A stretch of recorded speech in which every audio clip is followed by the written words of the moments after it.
ಸ್ತೋತ್ರ ಯೇಸುವೆ.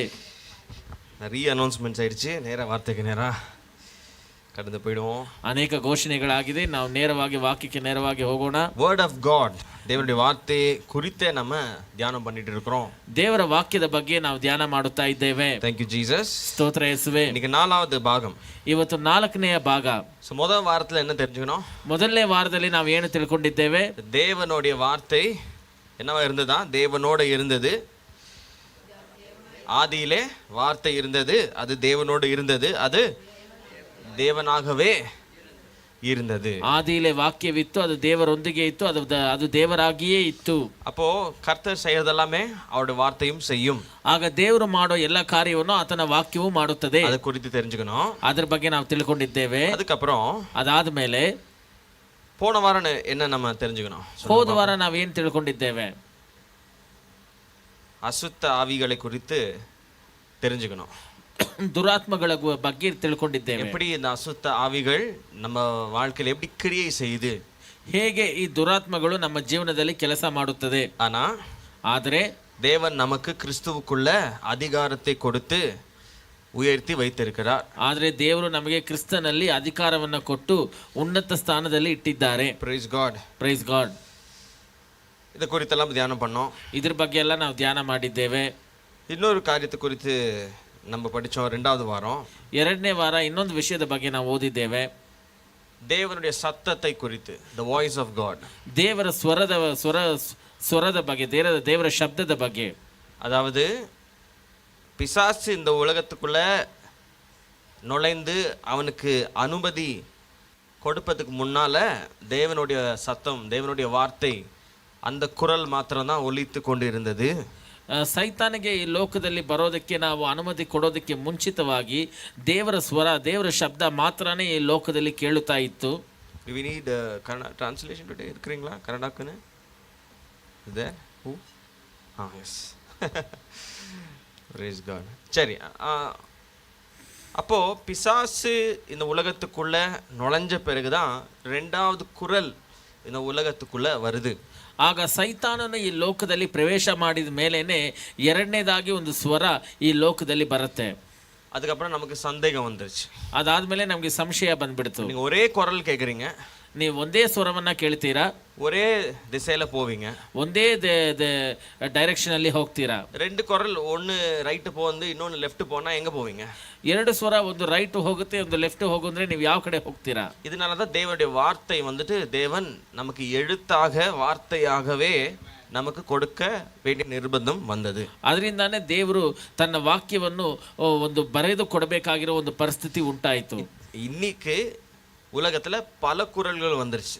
ಇವತ್ತು ಲೋಕದಲ್ಲಿ ಅನೇಕ ಸ್ವರಗಳು ಬಂದಿದೆ. குரல் அப்படின்னா இப்போ ட்ரெடிஷன் ஒரு குரல், ಸ್ವರ ಅಂದ್ರೆ ಈಗ ಸಂಪ್ರದಾಯ ಒಂದು ಸ್ವರ. 6 மணிக்கு மேல என்ன பண்ணாத, காசு கொடுக்காதன்னுவாங்க. 6 ಗಂಟೆಗೆ ಮೇಲೆ ಏನು ಮಾಡಬೇಡ, ಕಾಸು ಕೊಡಬೇಡ ಅಂತಾರೆ. முடி வெட்டாதன்னுவாங்க, ಕೂದಲು ಕತ್ತರಿಸಬೇಡ ಅಂತಾರೆ. இந்த ட்ரெடிஷன்ஸ் எல்லாம் இருக்கு பாத்தீங்களா, அது ஒரு குரல். அது ಈ ಸಂಪ್ರದಾಯ ಎಲ್ಲ ಇದೆ ನೋಡ್ತೀರಾ, ಅದೊಂದು ಸ್ವರ. அப்படின்னா என்ன? அதுக்கு நம்ம பயப்படுறோம். ಹಾಗಂದ್ರೆ ಏನು, ಅದಕ್ಕೆ ನಾವು ಭಯ ಪಡ್ತೀವಿ. 6 மணிக்கு மேல காசு கொடுத்துட்டேனே, மறுபடியும் கிடைக்குமா? ಅಯ್ಯೋ 6 ಗಂಟೆಗೆ ಮೇಲೆ ಕಾಸು ಕೊಟ್ಬಿಟ್ಟಲ್ಲ, ಮತ್ತೆ ಸಿಗತ್ತಾ? நீ ஏன் அதுக்கு பயப்படுற? ಯಾಕೆ ನೀನು ಅದಕ್ಕೆ ಯಾಕೆ ಭಯಪಡ್ತೀಯ? ಅದು ஒரு குரல், அது உன்னை வந்துட்டு என்ன பண்ணுது? அக்யூஸ் பண்ணுது. ಯಾಕಂದ್ರೆ ಅದೊಂದು ಸ್ವರ, ಅದು ನಿನ್ನನ್ನು ತಪ್ಪಾಗಿ ಹೇಳುತ್ತೆ. இந்த ட்ரெடிஷன் உடைய குரலை கேட்டா நமக்கு பயமா இருக்கு, தப்பானது பண்ணிட்டோமோ. ಈ ಸಂಪ್ರದಾಯದ ಸ್ವರವನ್ನು ಕೇಳುವಾಗ ನಮಗೆ ಭಯ ಆಗುತ್ತೆ, ಅಯ್ಯೋ ಏನೋ ತಪ್ಪು ಮಾಡಿಬಿಟ್ವಾ. ஒவ்வொரு குடும்பத்துல ஒரு குரல் இருக்கும். ಒಂದು ಕುಟುಂಬದಲ್ಲಿ ಒಂದು ಸ್ವರ ಇರುತ್ತೆ. தேசங்கள்ல ஒரு குரல் இருக்கும். ದೇಶದಲ್ಲಿ ಒಂದು ಸ್ವರ ಇರುತ್ತೆ. அப்படி இந்த உலகத்துல என்ன ஆயிடுச்சு? நிறைய குரல், நிறைய சத்தம் கேக்குது, நிறைய ಡಿಫ್ರೆಂಟ್ ವಾಯ್ಸಸ್ನ நமக்கு கேக்குது. ಆ ತರ ಈ ಲೋಕದಲ್ಲಿ ಅನೇಕ ಸ್ವರಗಳು ಇದೆ, ಅನೇಕ ಶಬ್ದಗಳನ್ನ ನಾವು ಕೇಳ್ತಾನೆ ಇದ್ದೀವಿ. என்ன ஆகும்? நமக்கு குழப்பம் தான் வரும். ಆಗ ಏನಾಗುತ್ತೆ? ನಮಗೆ ಗೊಂದಲನೇ ಉಂಟಾಗುತ್ತೆ. அதனால தான் தேவன் என்ன பண்றாரு? ಅದರಿಂದಾನೇ ದೇವರು ಏನ್ ಮಾಡ್ತಾರೆ? அவருடைய குரலை எழுத்தின் வழியா ನಮ್ಮ ಕೈಲೇ ಕೊಡ್ತಿರ್ತಾರೆ. ಆತನ ಸ್ವರವನ್ನು ಬರೆದು ಆ ಬರಹದ ಮೂಲಕವಾಗಿ ನಮ್ಮ ಕೈಯಲ್ಲಿ ಕೊಟ್ಟಿದ್ದಾರೆ. நீங்க வரலாறு படிச்சீங்கன்னா, ನೀವು ಚರಿತ್ರೆ ಓದಿದ್ರೆ, இந்த பைபிள் நம்ம கையில வந்து சேர்றதுக்கு லட்சக்கணக்கான ஜனங்க மரித்து அவங்களுடைய உயிரை கொடுத்துருக்குறாங்க. ಈ ಬೈಬಲ್ ನಮ್ಮ ಕೈಗೆ ಬಂದು ಸೇರೋದಕ್ಕೆ ಲಕ್ಷಾಂತರ ಗಟ್ಟಲೆ ಜನರು ಅವರ ಪ್ರಾಣವನ್ನು ಬಿಟ್ಟು ತಮ್ಮ பிசாசு ಉಸಿರನ್ನೇ ಬಿಟ್ಟಿದ್ದಾರೆ. இந்த பைபிள் உருவாகிறதுக்கு அனுமதி தரவே இல்லை. ಸೈತಾನನು ಈ ವೇದ ವಾಕ್ಯವು ಸೃಷ್ಟಿಯಾಗೋದಕ್ಕೆ ಅವನ ಅನುಮತಿ ನೀಡಲೇ ಇಲ್ಲ. பைபிள் உருவான இடம் பார்த்தீங்கன்னா யூரோப்பா கண்டத்துல தான் இது உருவாகுது.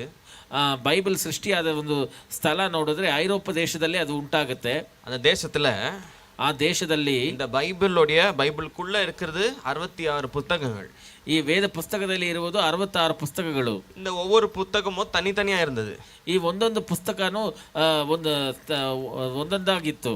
இதெல்லாம் சேர்த்து இதுதான் தேவனுடைய வார்த்தை அப்படின்னு ரிலீஸ் பண்றதுக்கு பாத்தீங்கன்னா 1000 வருஷம் ஆச்சு. ಇದೆಲ್ಲ ಒಂದಾಗಿ ಸೇರಿಸಿ ಇದನ್ನ ದೇವರ ವಾಕ್ಯ ಎಂಬುದಾಗಿ ರಿಲೀಸ್ ಮಾಡೋದಕ್ಕೆ 1000 ವರ್ಷ ಆಯ್ತು. நினைச்சு பாருங்க, 1000 வருஷம். ಸ್ವಲ್ಪ ಯೋಚನೆ ಮಾಡಿ, 1000 ವರ್ಷ. ನಾಟ್ 1 or 2, 1 ವರ್ಷ ಇಲ್ಲ, 2 ವರ್ಷ ಇಲ್ಲ, 1200 வருஷம். ஆக்சுவலா 1200 ವರ್ಷ ಆಗಿದೆ. நினைச்சு பாருங்க, ஒரு புக்கை ரிலீஸ் பண்றதுக்கு 1000 வருஷம் ஆகுமா?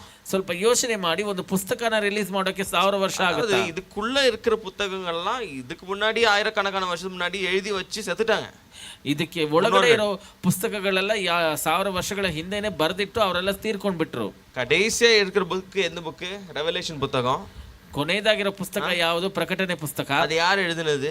ಅದನ್ನ ಯಾರು ಬರೆದಿದ್ದು? ಯೋಹಾನ, ಯೇಸುவோடைய சீடன். ಯೋಹಾನ ಎಂಬುದಾಗಿ ಯೇಸು ಕ್ರಿಸ್ತನ ಶಿಷ್ಯನು. அவர் எழுதினது எப்போ கடைசியா? ಅವರು ಯಾವಾಗ ಬರೆದಿದ್ದು ಕೊನೆಯದಾಗಿ? 2000 வருஷத்துக்கு முன்னதாக, 2000 ವರ್ಷಗಳ ಹಿಂದೆ. அதுக்கப்புறம் எழுதி வச்ச இந்த புத்தகங்களை ஒன்னா போட்டு பைண்ட் பண்ணி கொடுக்க 1000 வருஷம் ஆகுமா? ಅದಾದ್ಮೇಲೆ ಬರೆದಿರುವ ಈ ಪುಸ್ತಕಗಳನ್ನು ಒಂದಾಗಿ ಸೇರಿಸಿ ಒಂದು ಪುಸ್ತಕವಾಗಿ ಮಾಡಿ ಕೊಡೋದಕ್ಕೆ 1000 ವರ್ಷ ಬೇಕು. மிஞ்சி போனா 1 வருஷம் ஆகலாம். ஏதோ லேட் ஆயிடுச்சு ப்ராஜெக்ட் அப்படின்னா. ஏன்னா இது எதுவுமே எழுத தேவையில்லை, எல்லாம் எழுதி வச்சிருக்கு. ಇದೇನು ಬರಿಬೇಕಾಗಿಲ್ಲ, ಎಲ್ಲ ಬರೆದಿಟ್ಟಿದ್ದಾರೆ. எல்லாமே இருக்கு, அங்கங்க இருக்கு, ಎಲ್ಲ ಅಲ್ಲಲ್ಲಿ ಇದೆ. ஜானோடைய சபைகள்ல அவருடைய புத்தகங்கள்லாம் வச்சிருந்தாங்க. ಯೋಹಾನ ಸಭೆಯಲ್ಲಿ ಆತನ ಪುಸ್ತಕಗಳನ್ನ ಇಟ್ಟಿದ್ರು. பவுலோடைய சபைகள்ல அவருடைய புத்தகங்களை வச்சிருந்தாங்க. ಪೌಲನು ಸ್ಥಾಪಿಸಿರುವ ಸಭೆಗಳಲ್ಲಿ ಆತನ ಬರೆದಿರುವ ಪುಸ್ತಕಗಳನ್ನ ಇಟ್ಟಿದ್ರು. சபைகள்ல இருக்கு. ಇದೆಲ್ಲ ಸಭೆಗಳಲ್ಲಿ ಇದೆ. எல்லா சபையும் கூடி வருது. ಎಲ್ಲಾ ಸಭೆಯು ಒಂದಾಗಿ ಸೇರಿ ಬರುತ್ತೆ. சபையோட தலைவர்கள் கூடி சில இடங்கள்ல மீட் பண்ணி பேசிப்பாங்க. ಸಭೆಯ ಹಿರಿಯರು ಕೆಲವು ಸ್ಥಳಗಳಲ್ಲಿ ಒಂದಾಗಿ ಸೇರಿ ಅವ್ರು ಮಾತಾಡ್ಕೊಳ್ತಾರೆ. அப்போ அவங்க சொல்லிக்கலாம் இல்லையா, யோவான் சபைக்கு புதுசா யோவான் எழுதி இருக்கிறாரு பாருங்க, இதுதான் லாஸ்டா அவர் எழுதினது அப்படின்னு காட்டியிருப்பாங்க. பேதுருடைய சபையில இருந்து என்ன பண்ணியிருப்பாங்க மூப்பர்கள், இதுதான் கடைசியா பேதுரு நமக்கு எழுதினது காட்டியிருப்பாங்க. அதெல்லாம் ஒன்னா சேர்த்து, சரி இதெல்லாம் சேர்த்து எல்லா அப்போஸ்தலர்களும் நம்ம என்ன பண்ணலாம், ஒரு புத்தகமா நம்ம வெளியிடலாம் அப்படின்னு நினைச்ச காரியம் பாருங்க. ஒரு நாள் ஆகலாம், ஒரு வாரம் ஆகலாம், ஒரு வருஷம் ஆகலாம், ஒரு 1000 வருஷம் எப்படிங்க ஆகும் ನೋಡಿ. ಎಲ್ಲ ಆ ಸಭೆಯ ಹಿರಿಯರೆಲ್ಲ ಸೇರಿ ಹೇಳಿರ್ಬೋದು, 100 வருஷம் இல்ல, ಇದು ಯೋಹಾನ ಬರೆದಿರೋದು, ಇದು ಪೇತ್ರನ ಬರೆದಿರೋದು ಅಂತ ಹೇಳಿರ್ಬೋದು.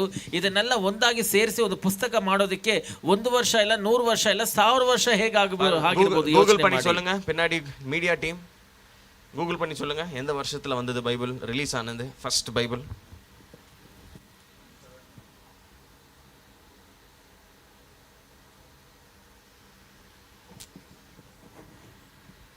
Thank you Jesus. ಸ್ತೋತ್ರ ಯೇಸುವೆ. Hallelujah. Facts பாப்போம். இயர் சொன்னாங்க, இருக்கா அந்த மாதிரி? அப்படின்னா 1400 to 1500. 1400 ವರ್ಷದಿಂದ 1500 ವರ್ಷ. It's not even 1400 years minimum. 1000 ವರ್ಷ ಕೂಡ ಇಲ್ಲ, 1400 ವರ್ಷ. Hallelujah. Hallelujah. பாருங்க, ಸ್ವಲ್ಪ ಯೋಚನೆ ಮಾಡಿ. இருக்கிற 4 புக்கை எடுத்து ஒண்ணா போட்டு ஒரு பைண்ட் போட்டு கொடுக்க 1500 வருஷம் ஆகுமா? ಇರೋ ಒಂದು 4 ಪುಸ್ತಕನ ಒಂದಾಗಿ ಸೇರಿಸಿ ಒಂದು ಬೈಂಡ್ ಮಾಡಿ ಕೊಡೋದಕ್ಕೆ 1400 ವರ್ಷ ಆಗುತ್ತಾ? First English Bible was released in 1535 prophet. Original Bible அதாவது 1450 Latin version. அதான் முதல் பைபிள், ஃபர்ஸ்ட் எடிஷன்.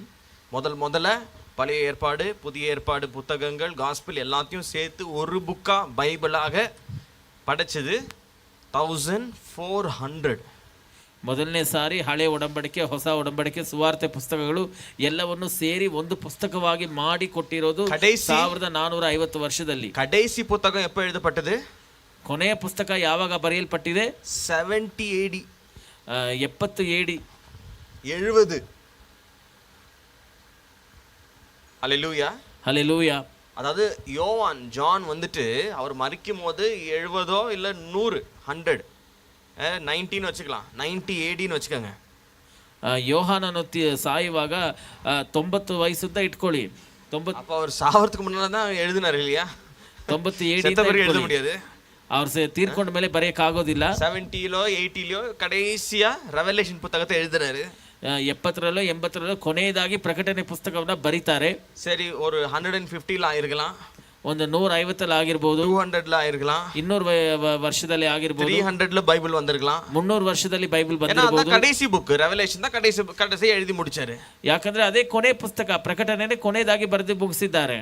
ஒரு 100 வருஷம் ஆகலாம் இல்லையா? எல்லாரும் சேர்ந்து ஒரு இடத்துல வந்து இந்த எழுதின அப்போஸ்தலர் உடைய லெட்டர்ஸ் எல்லாம் போட்டு சரி இது ஃபைனலைஸ் பண்ணிடுவோம், இதுதான் ஃபுல் பைபிள். ஜெனசிஸ்லாம் ஆரம்பிச்சு, ஜெனசிஸ் எல்லாம் எப்போ? மோசே காலத்துல இருந்து இருக்குது. ಆದಿಕಾಂಡ ಯಾವಾಗ? ಮೋಶೆ ಕಾಲದಿಂದ ಇದೆ. ஏசாயா, அப்புறம் இயேசு கிறிஸ்துவே வரும்போது ஏசாயா புக் எல்லாம் எடுத்து படிக்கிறாரு. ಯೇಸು ಕ್ರಿಸ್ತನೇ ಬರುವಾಗ ಏಷಯ ಗ್ರಂಥ ಎಲ್ಲ ಎತ್ತು ಓದುತ್ತಾರೆ. பழைய ஏற்பாடெல்லாம் இயேசு கிறிஸ்துவே பேசுறாரு. ಹಳೆ ಒಡಂಬಡಿಕೆ ಬಗ್ಗೆ ಯೇಸು ಕ್ರಿಸ್ತನೇ ಮಾತನಾಡುತ್ತಾರೆ. பவுல் வந்துட்டு பழைய ஏற்பாடுல 4 டைம்ஸ் டாக்டರೇಟ್ அப்படின்றாங்க. ಪೌಲನ ಬಂದು ಹಳೆ ಒಡಂಬಡಿಕೆಯಲ್ಲಿ 4 ಸಾರಿ ಡಾಕ್ಟರೇಟ್ ಮಾಡಿದ್ದಾರೆ ಅಂತ ಹೇಳ್ತಾರೆ. அவர் ஓல்ட் டெஸ்டமெண்ட்டை கரைச்சு குடிச்சிருக்காரு. ಅವರು ಹಳೆ ಒಡಂಬಡಿಕೆನ ಅಷ್ಟು ಅದರಲ್ಲಿ ಜ್ಞಾನವಂತರಾಗಿದ್ದಾರೆ. நினைச்சு பாருங்க, ஃபர்ஸ்ட் அப்போஸ்டல்ஸ் வந்துட்டு அவங்க காஸ்பலை எழுதுறாங்க, லெட்டர்ஸ் எல்லாம் எழுதுறாங்க, ரெவலேஷன் எழுதி முடிக்கிறாங்க. இதுக்கு எல்லாமே ஒரு 50 வருஷம் 100 வருஷம்னு வச்சுக்கோங்க. இயேசு போன பிறகு இதெல்லாம் எழுத 100 வருஷம் ஆனாலுமே ಮೊದಲನೇ ಅಪೊಸ್ತಲರು ಬಂದು ಅವರು ಸುವಾರ್ತೆ ಪುಸ್ತಕಗಳನ್ನ ಬರೀತಾರೆ, ಪತ್ರಿಕೆಗಳನ್ನ ಬರೀತಾರೆ, ಪ್ರಕಟಣೆಗಳನ್ನ ಬರೀತಾರೆ. ಇದೆಲ್ಲ ಬರೆಯೋದಕ್ಕೆ ಒಂದು 100 ವರ್ಷ ಆದ್ರೂ ಕೂಡ இதெல்லாம் ஒண்ணா சேர்த்து ஒரு புக்கா ரிலீஸ் பண்ண இன்னொரு 100 வருஷம் ஆவனே வச்சுக்கோங்க. ಇದೆಲ್ಲ ಒಂದಾಗಿ ಸೇರಿಸಿ ಒಂದು ಪುಸ್ತಕವಾಗಿ ರಿಲೀಸ್ ಮಾಡೋದಕ್ಕೆ ಇನ್ನ ಒಂದು 100 ವರ್ಷ ಆಗುತ್ತೆ ಅಂತ ಇಟ್ಕೊಳ್ಳಿ. 1400 வருஷம் ஆச்சா? 1400 ವರ್ಷ ಆಗಿದೆ. எதுக்கு ஆச்சு தெரியுமா? ಯಾಕೆ ಆಯ್ತು ಗೊತ್ತಾ? ಯುದ್ಧ. ஒவ்வொரு புக்கு ஒவ்வொரு தேசத்துல ஒவ்வொரு ராஜா கீழே இருந்தது. ಒಂದೊಂದು ಪುಸ್ತಕ ಒಂದೊಂದು ದೇಶದಲ್ಲಿ ಒಂದೊಂದು ರಾಜನ ಕೈ ಕೆಳಗಡೆ ಇತ್ತು. இப்போ யோவானுடைய சபை ஒரு இடத்துல இருக்குன்னு வச்சுக்கோங்க. ಈಗ ಯೋಹಾನನ ಸಭೆ ಒಂದು ಸ್ಥಳದಲ್ಲಿ ಇದೆ ಅಂತ அந்த ஊர் ராஜா என்ன பண்ணிட்டான்? இத நாம ரிலீஸ் பண்ண மாட்டோம். ಆ ಊರ್ ರಾಜ ಏನ್ ಮಾಡ್ಬಿಟ್ರು? ಇದನ್ನ ನಾವು ಕೊಡೋದಿಲ್ಲ. அந்த மாதிரி ಆ ತರ அங்கங்க உள்ள ராஜாக்கள் என்ன பண்ணாங்க?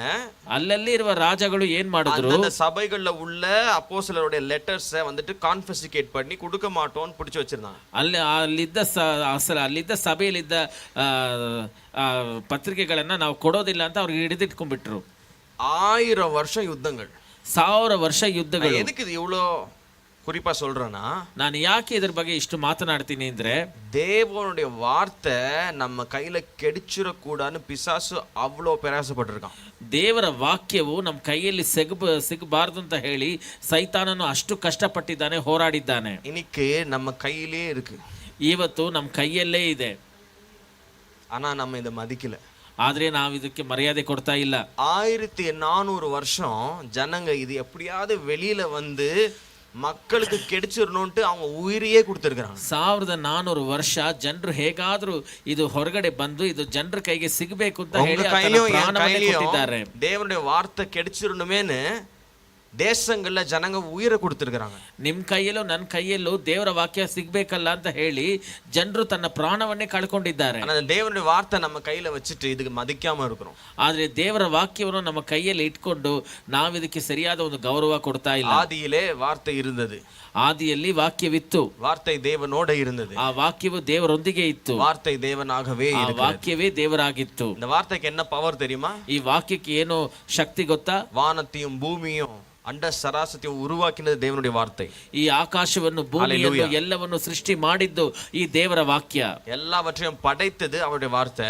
ಎಲ್ಲವನ್ನು ಸೃಷ್ಟಿ ಮಾಡಿದ್ದು ಆತನ ವಾಕ್ಯ. படைச்சது மாத்திரமல்ல, ಸೃಷ್ಟಿ ಮಾಡಿದ್ದು ಮಾತ್ರವಲ್ಲ, ಬೈಬಲ್ என்ன சொல்லுதுன்னா, ವೇದವಾಕ್ಯ ಏನು ಹೇಳುತ್ತದೆ ಅಂದ್ರೆ, இது இந்த யூனிவர்ஸ், இந்த பிளானட்ஸ், ஸ்டார், சன், மூன் எல்லாம் இருக்கு இல்லையா, அதெல்லாம் அந்தந்த இடத்திலேயே புடிச்சு வச்சிருக்கான் தேவனுடைய வார்த்தை. ಈ ನಕ್ಷತ್ರಗಳು, ಈ ಸೂರ್ಯನು, ಚಂದ್ರನು, ಎಲ್ಲ ಗ್ರಹಗಳನ್ನು ಆ ಸ್ಥಳಗಳಲ್ಲೇ ಅದನ್ನ ನಿಲ್ಲಿಸಿಟ್ಟಿದೆ ಈ ದೇವರ ವಾಕ್ಯ. Let's try to get that verse. Praise the Lord. ரொம்ப அருமையான வார்த்தை. இதுங்க எடுத்து தரேன் நான் உங்களுக்கு. ತುಂಬಾ ಒಳ್ಳೆ ವಾಕ್ಯ ಅದು. that the whole universe is held by the word of God. கொலோசியர்ல வரும், எடுத்து படிப்போம். 1ல கொலோசியர் 1ல கண்டுபிடிங்க பைபிள் கிளாஸ் இது, சர்வீஸ் கிடையாது. அல்லேலூயா. ஹalleluya. கொலோசியன்ஸ் 1ல இருக்கோம். ஆமென். Thank you Jesus.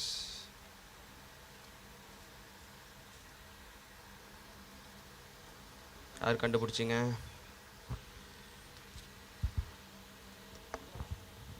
ம் 17. அவர் எல்லாவற்றிற்கும் முந்தினவர், ம் எல்லாம் அவருக்குள் நிலை நிற்கிறது. ம் அவரே சபையாகிய சரீரத்துக்கு தலையானவர். ம் எல்லாவற்றிலும் முதல்வராய் இருக்கும்படி ம் அவரே ஆதியும் மரித்தோரிலிருந்து எழுந்த முதற்பேருமானவர். இல்லையே, தொடர்ந்து படிங்க. சகல பரிபூரணமும் அவருக்குள் வாசமாயிருக்கவும் அவர் சிலுவையில் சிந்தின இரத்தத்தினாலே சமாதானத்தை உண்டாக்கி ம் பூலோகத்தில் உள்ளவைகள் பரலோகத்தில் உள்ளவைகள் யாவையும் ம் அவர் மூலமாய் தமக்கு ஒப்புரவாக்கி கொள்ளவும் அவருக்கு பிரியமாயிற்று. ம் முன்னே அந்நியராயும் துர்க்கிரியைகளினாலே மனதிலே சத்துருக்களாயும் இருந்த உங்களையும் பரிசுத்தராகவும் குற்றமற்றவர்களாகவும் கண்டிக்கப்படாதவர்களாகவும் தமக்கு முன்னிறுத்தும்படியாக அவருடைய மாம்ச சரீரத்தில் அடைந்த மரணத்தினாலே இப்பொழுது ஒப்புரவாக்கினார். பாத்தீங்களா தமிழ் எப்படி சுத்தி சுத்தி இருக்கு. இன்னொரு வசனம் இருக்கு, எபிரேயர் 1:3.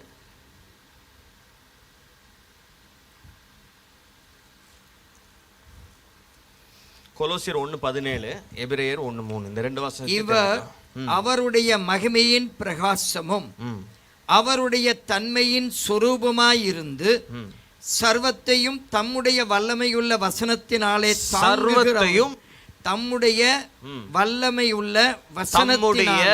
வல்லமையுள்ள வசனத்தினாலே தாங்குகிறவராய். எதை தாங்குறாரா? வசனத்தினாலே சர்வத்தையும். இங்கிலீஷ்ல என்ன போட்டிருக்குது? ஆல் திங்ஸ், அதாவது யூனிவர்ஸை குறிச்சு சொல்லுது. ஹல்லேலூயா. ஹalleluya. அண்ட சராசரம் பார்க்க முடிகிறது, பார்க்க முடியாத காரியங்கள், பரலோகம், நரகமா இருக்கலாம், இதெல்லாம் spiritual places, physical places, universe. இது எல்லாமே சர்வத்தையும் எப்படி இருக்கான்? படிங்க அதை. சர்வத்தையும் தம்முடைய வல்லமையுள்ள வசனத்தினாலே, சர்வத்தையும் தம்முடைய வல்லமையுள்ள வசனத்தினாலே தாங்குகிறவராய். தாங்குகிறார். ತನ್ನ ಬಲವುಳ್ಳ ವಾಕ್ಯದಿಂದ ಸಮಸ್ತಕ್ಕೆ ಆಧಾರವು. ஹல்லேலூயா. ஹalleluya. எபிரேயர் 1:3ல கிளியரா என்ன சொல்லியிருக்குது? வல்லமை உள்ள வார்த்தையினால எல்லாத்தையும் பிடிச்சு வச்சிருக்காரு. ಆತನು ಬಲವುಳ್ಳ ವಾಕ್ಯದಿಂದ ತನ್ನ ಎಲ್ಲವನ್ನು ಇಟ್ಟಿದ್ದಾರೆ. அப்ப சூரியன் அந்த இடத்துல நின்னுட்டு பிரகாசிட்டே இருக்குதுன்னா அது எதை தாங்கிட்டு இருக்குது? எது தாங்குது? அத வல்லமை உள்ள வசனம். ಆಗ ಸೂರ್ಯನು ಆ ಸ್ಥಳದಲ್ಲಿ ಇದ್ದು ಅದು ಬೆಳಕನ್ನು ಕೊಡ್ತಾ ಇದೆ ಅಂದ್ರೆ ಯಾವ್ದನ್ನ ಹಿಡಿದಿಟ್ಟಿದೆ? ಆ ವಾಕ್ಯವು. ದೇವ ವಾರ್ತೆ ವಲ್ಲಮೈ ಉடையது. ದೇವರ ವಾಕ್ಯವು ಶಕ್ತಿ ಇರುವುದು. ஹல்லேலூயா. ஹalleluya. கேக்குறேன், இப்போ சடன்னா இந்த சூரியன் விழுந்துச்சுன்னா என்ன பண்ணுவீங்க? ನಾನು ಕೇಳುತ್ತೇನೆ, ಈಗ ಈ ಸಡನ್ ಆಗಿ ಈ ಸೂರ್ಯ ಕೆಳಗಡೆ ಬಿದ್ದೋಯ್ತು ಅಂದ್ರೆ ಏನ್ ಮಾಡ್ತೀರಾ? என்ன பண்ணுவீங்க? ಏನ್ ಮಾಡ್ತೀರಾ? டக்குன்னு போய் பிடிச்சிருவீங்களா? ಟಕ್ಕಂತ ಹೋಗಿ ಹಿಡಿದು ಬಿಡ್ತೀರಾ? ಕ್ರಿಕೆಟ್ல மாதிரி டைவர்ஸ் கேட்ச் பிடிச்சிருவீங்களா? ಕ್ರಿಕೆಟ್ ಅಲ್ಲಿ ಬರೋ ತರ ಹಾಗೆ ಕ್ಯಾಚ್ ಹಿಡಿದು ಬಿಡ್ತೀರಾ? கரெக்டா 6 அந்த பவுண்டரி தாண்டி போகும்போது என்ன பண்ணுவான்? டைவர்ஸ் கேட்ச் பிடிச்சி ಔಟ್ ಆಗಿರುவான். அந்த மாதிரி ಸಣ್ಣ பிடிச்சிருவீங்களா? 6ಗೆ ಹೋದಾಗ ಅವರು ಕ್ಯಾಚ್ ಹಿಡಿದು ಅದನ್ನ ಔಟ್ ಮಾಡಿಬಿಡ್ತಾರೆ. ಆ ತರ ಸೂರ್ಯನ ಹಿಡಿದು ಬಿಡ್ತೀರಾ? பண்ண முடியாது, அது பாட்டுக்கு அங்க இருக்கிறதுனால இருக்குது. ಅದನ್ನ ಏನು ಮಾಡಕ್ಕಾಗೋದಿಲ್ಲ, ಅದು ಪಾಡಿಗೆ ಅದೆಲ್ಲ ಇದೆ, ಅಲ್ಲಿದೆ. ஒரு ஜான் அசைஞ்சாலும் நம்ம ஒண்ணும் பண்ண முடியாது. ಅದು ಒಂದು ಇದು ಈ ಕಡೆ ಬಂದ್ರು ನಾವೇನು ಮಾಡಕ್ಕಾಗೋದಿಲ್ಲ. ஹல்லேலூயா. ஹalleluya. ஒரு இங்கிலீஷ் படத்துல ஒரு ஃபன்னியா ஒரு சீன் காட்டுவாங்க. ಒಂದು ಸಿನಿಮಾದಲ್ಲಿ ಒಂದು ಸೀನ್ ಅನ್ನು பைபிள்ல உள்ள மாதிரி சில விஷயங்களை அந்த மூவில வந்துட்டு ரியலா அப்படி நடந்தா என்னெல்லாம் நடக்கும்ன்ற மாதிரி ஒரு சும்மா அதை ஃபன்னியா காட்டுவாங்க. ಬೈಬಲಲ್ಲಿರೋ ಕೆಲವು ವಿಷಯಗಳನ್ನು ನಿಜವಾಗಿ ನಡೆದ್ರೆ ಹೇಗಿರುತ್ತೆ ಎಂಬುದಾಗಿ ತಮಾಷೆಯಾಗಿ ತೋರಿಸ್ತಾರೆ ಆ தமாஷுக்கு ಸಿನಿಮಾದಲ್ಲಿ. என்ன பண்ணுவாரு, மூணை இழுத்து பார்ப்பாரு அவரு. ಆ ತಮಾಷೆಗೆ ಏನ್ ಮಾಡ್ತಾರೆ, ಅವರ ಚಂದ್ರನನ್ನು ಎಳೆದು அங்க ನೋಡ್ತಾರೆ. பார்த்தா அதனால சுனாமி எல்லாம் வந்திருக்கும். ಅಲ್ಲಿ ನೋಡಿದ್ರೆ ಅದರಿಂದ ಸುನಾಮಿ ಎಲ್ಲ ಬಂದಿರುತ್ತೆ. சயின்டிபிக்கா காட்டுவாங்க. ஒரு ஒரு கொஞ்சம் அசைஞ்சாலுமே அதனால உலகத்துல பயங்கர பாதிப்புகள் உண்டாகும், அது காட்டுவாங்க சயின்டிபிக்கா. ಅದು ಸ್ವಲ್ಪ ಇರೋ ಕಡೆಯಿಂದ ಸ್ವಲ್ಪ ಆ ಕಡೆ ಹೋದ್ರೇನು ಅದರಿಂದ ಭಯಂಕರವಾದ ಅನಾಹುತ ನಡೆಯುತ್ತೆ ಲೋಕದಲ್ಲಿ, Hallelujah. ಅದನ್ನ ತೋರಿಸ್ತಾರೆ. அப்ப பாருங்க, இந்த உலகம் அப்படியே ஆக்யூரேட்டா அப்படியே ஏங்கிட்டே இருக்குது. ನೋಡಿ, ಈ ಲೋಕವು ಹಾಗೆ ಅಕ್ಯುರೇಟ್ ಆಗಿ ಅದು ಪಾಡಿಗೆ ಅದು ಕಾರ್ಯ ನಡೆಸ್ತಾನೆ ಇದೆ. ஒவ்வொரு மேட்டரும் கொஞ்சம் வித்தியாசமானாலுமே இந்த ஜீவன் என்று சொல்லக்கூடிய அந்த அந்த லைஃப் வந்துட்டு இல்லாம ஆயிடும். ಒಂದೊಂದು ವಿಷಯನ ಸ್ವಲ್ಪ ಈ ಕಡೆ ಆ ಕಡೆ ಹೋದ್ರೆ ಕೂಡ ಆ ಪ್ರಾಣ, ಆ ಜೀವ ಎಂಬ ಆ ಕಾರ್ಯವು ಇಲ್ಲದೆ இப்போ ಹೋಗ್ಬಿಡುತ್ತೆ. சிம்பிளா சூரியன் இருக்குது இல்லையா, கொஞ்சம் விலகி தூரம் போயிடுச்சுன்னா இந்த நம்ம பூமியில என்ன ஆயிடும் தெரியுமா, ஃபுல்லா எல்லாமே பனிக்கட்டி ஆயிடும். ನೋಡಿ, ಈಗ ಸೂರ್ಯ ಇದೆಯಲ್ಲ, ಸ್ವಲ್ಪ ಅದು ನಮ್ಮ ಭೂಮಿಯಿಂದ ಸ್ವಲ್ಪ ದೂರ ಹೋದ್ರೇನು ಎಲ್ಲ scientists சொல்றாங்க. ಹಾಗೆ ಇದಾಗ್ಬಿಡತ್ತೆ. கொஞ்சம் ஒரு அடி முன்னாடி வந்துச்சுன்னு வச்சுங்க சன்னு, என்ன ஆயிடுமா, எவ்ரிதிங் வில் மெல்ட். ಸ್ವಲ್ಪ ಒಂದ್ ಅಡಿ ಮುಂದೆ ಬಂದ್ರೇನು அந்த ಎಲ್ಲ ಕರಗೋಗ್ಬಿಡುತ್ತೆ. எல்லாமே ವ್ಯಾಕ್ಸ್ மாதிரி மெல்ட் ஆயிடும். ಆ ಒಂದು ಉಷ್ಣಕ್ಕೆ ಎಲ್ಲ ಹಾಗೆ ಕರಗಿ ಹೋಗ್ಬಿಡುತ್ತೆ. அப்போ இவ்வளோ பர்ஃபெக்ஷன்ல எது புடிச்சிட்டு நிக்குது? ಆಗ ಇಷ್ಟು Hallelujah. ಪರ್ಫೆಕ್ಷನ್ ಅಲ್ಲಿ ಯಾವುದು ಹಿಡಿದಿಟ್ಟಿದೆ? நினைச்சு பாருங்க, இந்த சயின்ஸ் நான் சொன்ன சயின்ஸ் எல்லாம் 100 வருஷத்துக்கு முன்னால தான் வந்துச்சு. ನಾನೀಗ ಹೇಳೋ ಈ ಸೈನ್ಸ್ ಎಲ್ಲ 100 ವರ್ಷಗಳ ಹಿಂದೆನೇ ಬಂತು. 100 வருஷத்துக்கு முன்னால வந்த சயின்டிஸ்ட் இவ்வளெல்லாம் கால்குலேட் பண்ணி இன்னைக்கு சொல்லிட்டு இருக்காங்க. அந்த சன்னு ஒரு ஜான் விலகிடுச்சுன்னா நம்ம எல்லாம் அப்படியே உறைஞ்சு போயிடும். அந்த சன்னு ஒரு ஜான் முன்னாடி வந்துருச்சுன்னா நம்ம எல்லாம் சுட்டு எரிஞ்சிருவோம். சரி, ஓகேப்பா, அது ஒரு ஜானம் அசைக்க விடாம எது புடிச்சிட்டு இருக்குதுன்னு வசனம் 2000 வருஷத்துக்கு முன்னாலே எழுதி இருக்குது. ನೋಡಿ, 100 ವರ್ಷಕ್ಕೆ ಹಿಂದೆ ಬಂದ ಸೈಂಟಿಸ್ಟ್ ಹೇಳ್ತಾರೆ 2000 ವರ್ಷத்துக்கு முன்னால ಬಂದ್ರೆ ಹಂಗಾಗ್ಬಿಡುತ್ತೆ ಹಿಂಗಾಗ್ಬಿಡುತ್ತೆ ಅಂದ್ರೆ, ಆದ್ರೆ ಆ ಸೂರ್ಯನೇ ನಿಲ್ಲಿಸಿರೋದು, ವಾಕ್ಯ ಬರೆದಿರೋದು ಯಾವಾಗ 2000 ವರ್ಷಗಳ ಹಿಂದೆ. சயின்ஸே தெரியாத 2000 வருஷத்துக்கு முன்னால அவன் எழுதுறான். ಅವ್ರಿಗೆ ವಿಜ್ಞಾನನೇ ಗೊತ್ತಿಲ್ಲ, ಆದ್ರೆ 2000 ವರ್ಷಗಳ ಹಿಂದೆನೆ ಇದ್ರ ಬಗ್ಗೆ ಅವ್ರು ಬರೀತಾರೆ. மனுஷன் எழுதின காரியம் நினைக்கிறீங்களா? ಇದು ಬರೀ ಮನುಷ್ಯರು ಬರೆದಿರೋ ಕಾರ್ಯ ಅಂತ ತಿಳ್ಕೊಂಡಿದ್ದೀರಾ? இன்னொரு வசனம், ಇನ್ನೊಂದು ವಾಕ್ಯ, get me the scripture where the Bible says it is the inspiration, the word of God is the inspiration of the Holy Spirit. It's the breath of God. Hallelujah. Hallelujah. பாருங்க, we are learning about the word of God. ದೇವರ ವಾಕ್ಯದ ಬಗ್ಗೆ ನಾವು ಕಲಿತಾ ಇದ್ದೇವೆ. So இந்த எபிரேயர் 1:3ல என்ன தெரிஞ்சுக்கணும்? ಈ ಎಬ್ರಿಯ ಪುಸ್ತಕ 1:3 ಏನ್ ತಿಳ್ಕೊಂಡಿದ್ದೇವೆ? தேவனுடைய வல்லமையின் வார்த்தை. ದೇವರ ಬಲವುಳ್ಳ ವಾಕ್ಯ. வல்லமையுள்ள வசனம். சரி, 2 திமோத்தி 3:16 தமிழ்ல படிக்க கேட்கலாம், நான் ஆங்கிலத்தில் படிக்கிறதுக்கு முன்னாடி. show me in English. All scripture is given by inspiration of God and is profitable for doctrine, for reproof, for correction, for instruction in righteousness. அந்த வசனத்தை படிங்க. 16. வேத வாக்கியங்கள் எல்லாம் தேவ ஆவியினால் அருளப்பட்டிருக்கிறது. தேவனுடைய மனுஷன் தேறினவனாகவும் எந்த நற்கிரியையும் செய்ய தகுதியுள்ளவனாகவும் இருக்கும்படியாக அவைகள் உபதேசத்துக்கும் கடிந்து கொள்ளுதலுக்கும் சீர்திருத்தலுக்கும் நீதியை படிப்பிக்குதலுக்கும் பிரயோஜனமுள்ளவைகளாயிருக்கிறது. ஹalleluya. ஹalleluya. இந்த இடத்துல என்ன தெரிஞ்சுக்கிறோம்? தேவனுடைய வார்த்தை, வேர்ட் ஆஃப் காட் வந்து கர்த்தருடைய ஆவியினால் அருளப்பட்டிருக்கிறது. ஆவியினால் ಅರುಳಪಟ್ಟ ವಾರ್ತೆಗಳು. ಈ ಸ್ಥಳದಲ್ಲಿ ನಾವು ಏನ್ ತಿಳ್ಕೊಳ್ತೇವೆ? ದೇವರ ವಾಕ್ಯವು ಬಂದು ದೇವರ ಆತ್ಮದಿಂದ ನಮಗೆ ಕೊಡಲ್ಪಟ್ಟಿದೆ. ಎಲ್ಲ தெரிஞ்சுக்கங்க, ಚೆನ್ನಾಗಿ ತಿಳ್ಕೊಳ್ಳಿ. ಕರ್ತರುடைய வார்த்தை, ದೇವರ ವಾಕ್ಯ சும்மா இங்க வந்துರல, ಸುಮ್ಮನೆ ಇಲ್ಲಿ ಬರಲಿಲ್ಲ. வசனம் என்ன சொல்லுது? ವಾಕ್ಯ ಏನು ಹೇಳುತ್ತೆ? தேவனுடைய ஆவியானவர் தான் இதை எழுத வைத்திருக்கிறார். இந்த வார்த்தைகளை அவர் தான் கொடுத்திருக்கிறார். ಕರ್ತನ ಆತ್ಮನೇ ಈ ವಾಕ್ಯವನ್ನು ಬರೆಸಿದ್ದಾರೆ, ಆತನೇ ವಾಕ್ಯವನ್ನು ಕೊಟ್ಟಿದ್ದಾರೆ. நல்லா புரிஞ்சுக்கங்க, ಚೆನ್ನಾಗಿ ಅರ್ಥ ಮಾಡ್ಕೊಳ್ಳಿ. தேவனுடைய ஆவியானவர், ಕರ್ತನ ಆತ್ಮನು ஒரு மனிதனுக்குள்ள இறங்கி ಒಂದು ಮನುಷ್ಯನಲ್ಲಿ ಇಳಿದು அந்த மனிதனுடைய இருதயத்திலும் மூளையிலும் என்ன பண்றாரு? கர்த்தருடைய வார்த்தைகளை கொடுக்கிறார். ಆ ಮನುಷ್ಯನ ಹೃದಯದಲ್ಲಿಯೂ ಮೆದುಳಲ್ಲಿಯೂ ಏನು ಮಾಡುತ್ತಾರೆ? ಕರ್ತನ ವಾಕ್ಯವನ್ನು ಕೊಡುತ್ತಾರೆ.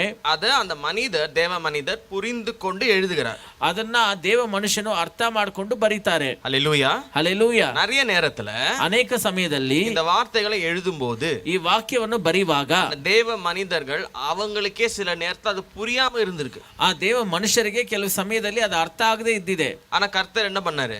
ಆದ್ರೆ ದೇವರು ಏನ್ ಮಾಡಿದ್ದಾರೆ? அவங்களுக்கு அது கட்டளையா கொடுத்தாரு, எழுது அப்படின்னு. ಅವರಿಗೆ ಒಂದು ಅಪ್ಪಣೆಯಾಗಿ ಕೊಟ್ಟರು, ಇದನ್ನ ಬರಿ ಎಂಬುದಾಗಿ. பழைய ஏற்பாடுல ಹಳೆ ಒಡಂಬಡಿಕೆಯಲ್ಲಿ அநேக தடவை ಅನೇಕ ಸಾರಿ தீர்க்கதரிசிகள் எழுதும்போது ಪ್ರವಾದಿಗಳು ಬರೆಯುವಾಗ அங்க அவங்களே சொல்லுவாங்க, இது எனக்கு புரியலன்னு அங்கே எழுதி இருக்கு. ಅಲ್ಲಿ ಅವರೇ ಹೇಳ್ತಾರೆ, ಇದು ನನಗೆ ಅರ್ಥ ಆಗ್ಲಿಲ್ಲ ಅಂತ ಅವರೇ ಬರೆದಿದ್ದಾರೆ. ஆனா அந்த தூதனோ இல்ல தேவ ஆவியானவரோ என்ன சொல்றாரு? இது எழுது. ಆದ್ರೆ ಆ ದೂತರೋ ಇಲ್ಲ ಪರಿಶುದ್ಧಾತ್ಮನು ಏನು ಹೇಳುತ್ತಾರೆ? ಅದನ್ನ ಬರಿ, இது வருகிற சந்ததிகளுக்கான செய்தி அப்படின்னு எழுதி. ಇದು ಬರುವ ಸಂತಾನಕ್ಕೆ ಇರುವ ಸಂದೇಶ ಎಂಬುದಾಗಿ ಹೇಳುತ್ತಾರೆ. அப்படி ஒரு தீர்க்கதரிசி யாருன்னு பாத்தீங்கன்னா தானியேல். ಆ ತರ ಒಂದು ಪ್ರವಾದಿ ಯಾರು ಅಂತ ನೋಡಿದ್ರೆ ದಾನಿಯೇಲನು. இந்த தானியேல் தீர்க்கதரிசி எழுதின நிறைய தீர்க்க தரிசனங்கள் நம்ம காலத்துல நடந்தது. ಈ ದಾನಿಯೇಲನು ಪ್ರವಾದಿ ಬರೆದಿರುವ ಅನೇಕ ಪ್ರವಾದನೆಗಳು ನಮ್ಮ ಕಾಲದಲ್ಲಿ ನಡೆದಿದೆ. 1945ல நடந்தது. 1945ರಲ್ಲಿ அவர் ನಡೆದಿದೆ. எப்ப வந்தாரு? ಆದ್ರೆ ಅವರು ಯಾವಾಗ ಬಂದರು? ಯೇಸುக்கு முன்னாடி வந்த தீர்க்கதரிசி. ಯೇಸುವಿಗೆ ಮುಂಚೆ ಬಂದ ಒಂದು ಪ್ರವಾದಿ ಅವರು. தானியேல் புத்தகம் இருக்கு இல்லையா பைபிள்ல?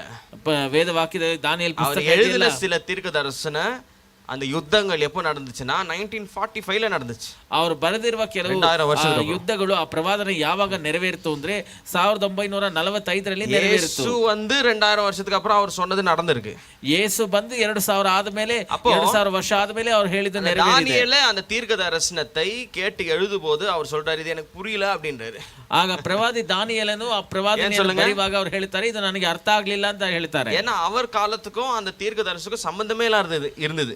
ಯಾಕಂದ್ರೆ ಆತನ ಕಾಲಕ್ಕೂ ಆ ಪ್ರವಾದನೆಗೂ ಸಂಬಂಧನೇ ಇಲ್ಲದೆ ಇತ್ತು. இப்படி ಈ ತರ தேவனுடைய வார்த்தை, ದೇವರ ವಾಕ್ಯ தேவ ஆவியானவர் கொண்டு வெளிப்படுத்தப்பட்டு அது எழுதப்பட்டிருக்குது. ಪರಿಶುದ್ಧ ಆತ್ಮನಿಂದ ಅದು ಕೊಡಲ್ಪಟ್ಟು ಬರೆಯಲ್ಪಟ್ಟಿದೆ. ஹல்லேலூயா. ಹಲ್ಲೆಲೂಯಾ. இப்போ இந்த வசனத்தை மறுபடியும் படிப்போம். ಈಗ ಮತ್ತೆ ಈ ವಾಕ್ಯವನ್ನು ನಾವು ಓದೋಣ. 16-17 படிக்கலாம். 16-17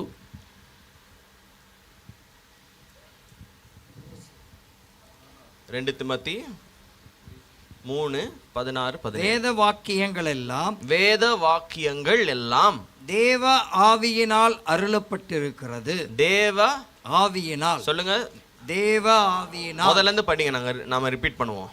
வேத வாக்கியங்கள் எல்லாம் தேவ ஆவியினால் அருளப்பட்டிருக்கிறது. தேவனுடைய மனுஷன் தேறினவனாகவும் எந்த நற்கிரியையும் செய்ய தகுதி உள்ளவனாகவும் இருக்கும்படியாக அவைகள் உபதேசத்துக்கும் கடிந்து கொள்ளுதலுக்கும் சீர்திருத்தலுக்கும் நீதியை படிப்பிக்குதலுக்கும்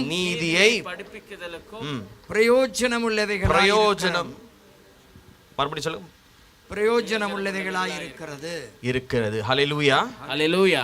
அவ பாருங்க, ಅವಾಗ ನೋಡಿ முந்தின வசனத்துல எபிரேயர் 1:3ல கர்த்தருடைய வல்லமையின் வார்த்தையினால ಎಲ್ಲವற்றையும் தாங்கி பிடித்திருக்கிறார். ಎಬ್ರೆಯ 1:3 ನಾವು ನೋಡ್ತೇವೆ, ಕರ್ತನ ಬಲವಾದ ವಾಕ್ಯದಿಂದ ಆತನ ಎಲ್ಲವನ್ನು ಹಿಡಿದಿಟ್ಟಿದ್ದಾರೆ. எந்த வார்த்தையினால?